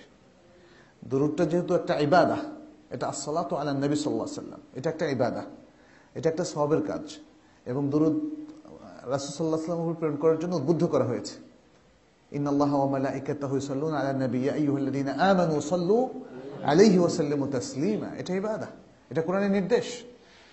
কিন্তু এই দুরূদ অন্য কোনো ব্যক্তির উপকারে আসবে না, অন্য কোনো মৃত ব্যক্তির উপকারে আসবে না। তার জন্য আপনি স্পেসিফিক দোয়া করবেন, তার জন্য দান খয়রাত সাদাকা করবেন, মৃত ব্যক্তির জন্য যা করণীয় সেগুলো করবেন।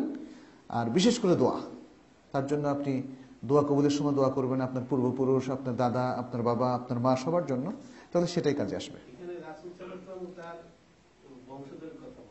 জি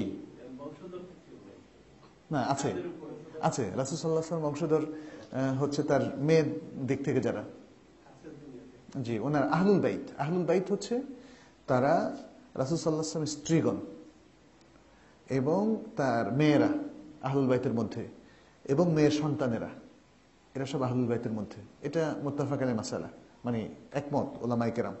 ফলে রাসূল সাল্লাল্লাহু আলাইহি ওয়াসাল্লামের, আমরা মনে করি ছেলেরা হচ্ছে বংশধর, মেয়েরা বংশধর থেকে আমরা বাদ দিয়ে দিই। বিশেষ করে মেয়ের বংশধর মানে তারপরের ডিসেন্ডেন্টটা হচ্ছে অন্য পুরুষের চলে আসে, এই কারণে সেটা একটা দৃষ্টিভঙ্গিতে ঠিক আছে। কিন্তু রাসূল সাল্লাল্লাহু আলাইহি ওয়াসাল্লামের ক্ষেত্রে তিনি আহলুল বাইত হিসাবে যাদেরকে নির্ধারণ করেছেন, এদের পরবর্তী বংশধররাও আহলুল বাইত হিসাবে গণ্য হবেন, এক। আর দ্বিতীয়ত হচ্ছে যে, যেমন তিনি ইমাম মাহদিকে বলেছেন, ইমাম মাহদিও কিন্তু তার বংশে আসবেন। ইমাম মাহদির নাম হবে মুহাম্মদ ইবনে আব্দুল্লাহ। রাসূল সাল্লাল্লাহু আলাইহি ওয়াসাল্লামের নামে তার নাম, রাসূল সাল্লাল্লাহু আলাইহি ওয়াসাল্লামের বাবার নামে তার বাবার নাম। এবং তিনি হাসান রাদিয়াল্লাহু তাআলা আনহুর বংশলতিকায় আসবেন। অনুসারী যারা তাদেরকে নিয়ে মানে আমরা ওনার অনুসারী ও আল মুহাম্মদ না, এটা শুদ্ধ নয়, এটা শুদ্ধ নয়। আল বলতে আহাল, আহলুল বাইত। আচ্ছা, জামাতে নামাজরত অবস্থায় মোবাইল ফোন যদি বেজে ওঠে তৎক্ষণাৎ কি মোবাইল ফোন পকেট থেকে বের করে অফ করা বৈধ? হ্যাঁ, সেটা তো করবেনই, কারণ সেটা তো এতটা ডিস্টার্ব করে যেখানে মিউজিক বাজে, ফলে এই মিউজিকটা মানুষের মধ্যে একটা নামাজের পরিবেশটা নষ্ট করে দেয়। আপনি খুব দ্রুত সেটা করবেন। যদি একটা বাটনে টিপে যত কম আমল করা যায় তত চেষ্টা করবেন। যদি পকেটের উপর থেকে একটা টিপ দিলেই কাজ হয় তাহলে সেটা করবেন।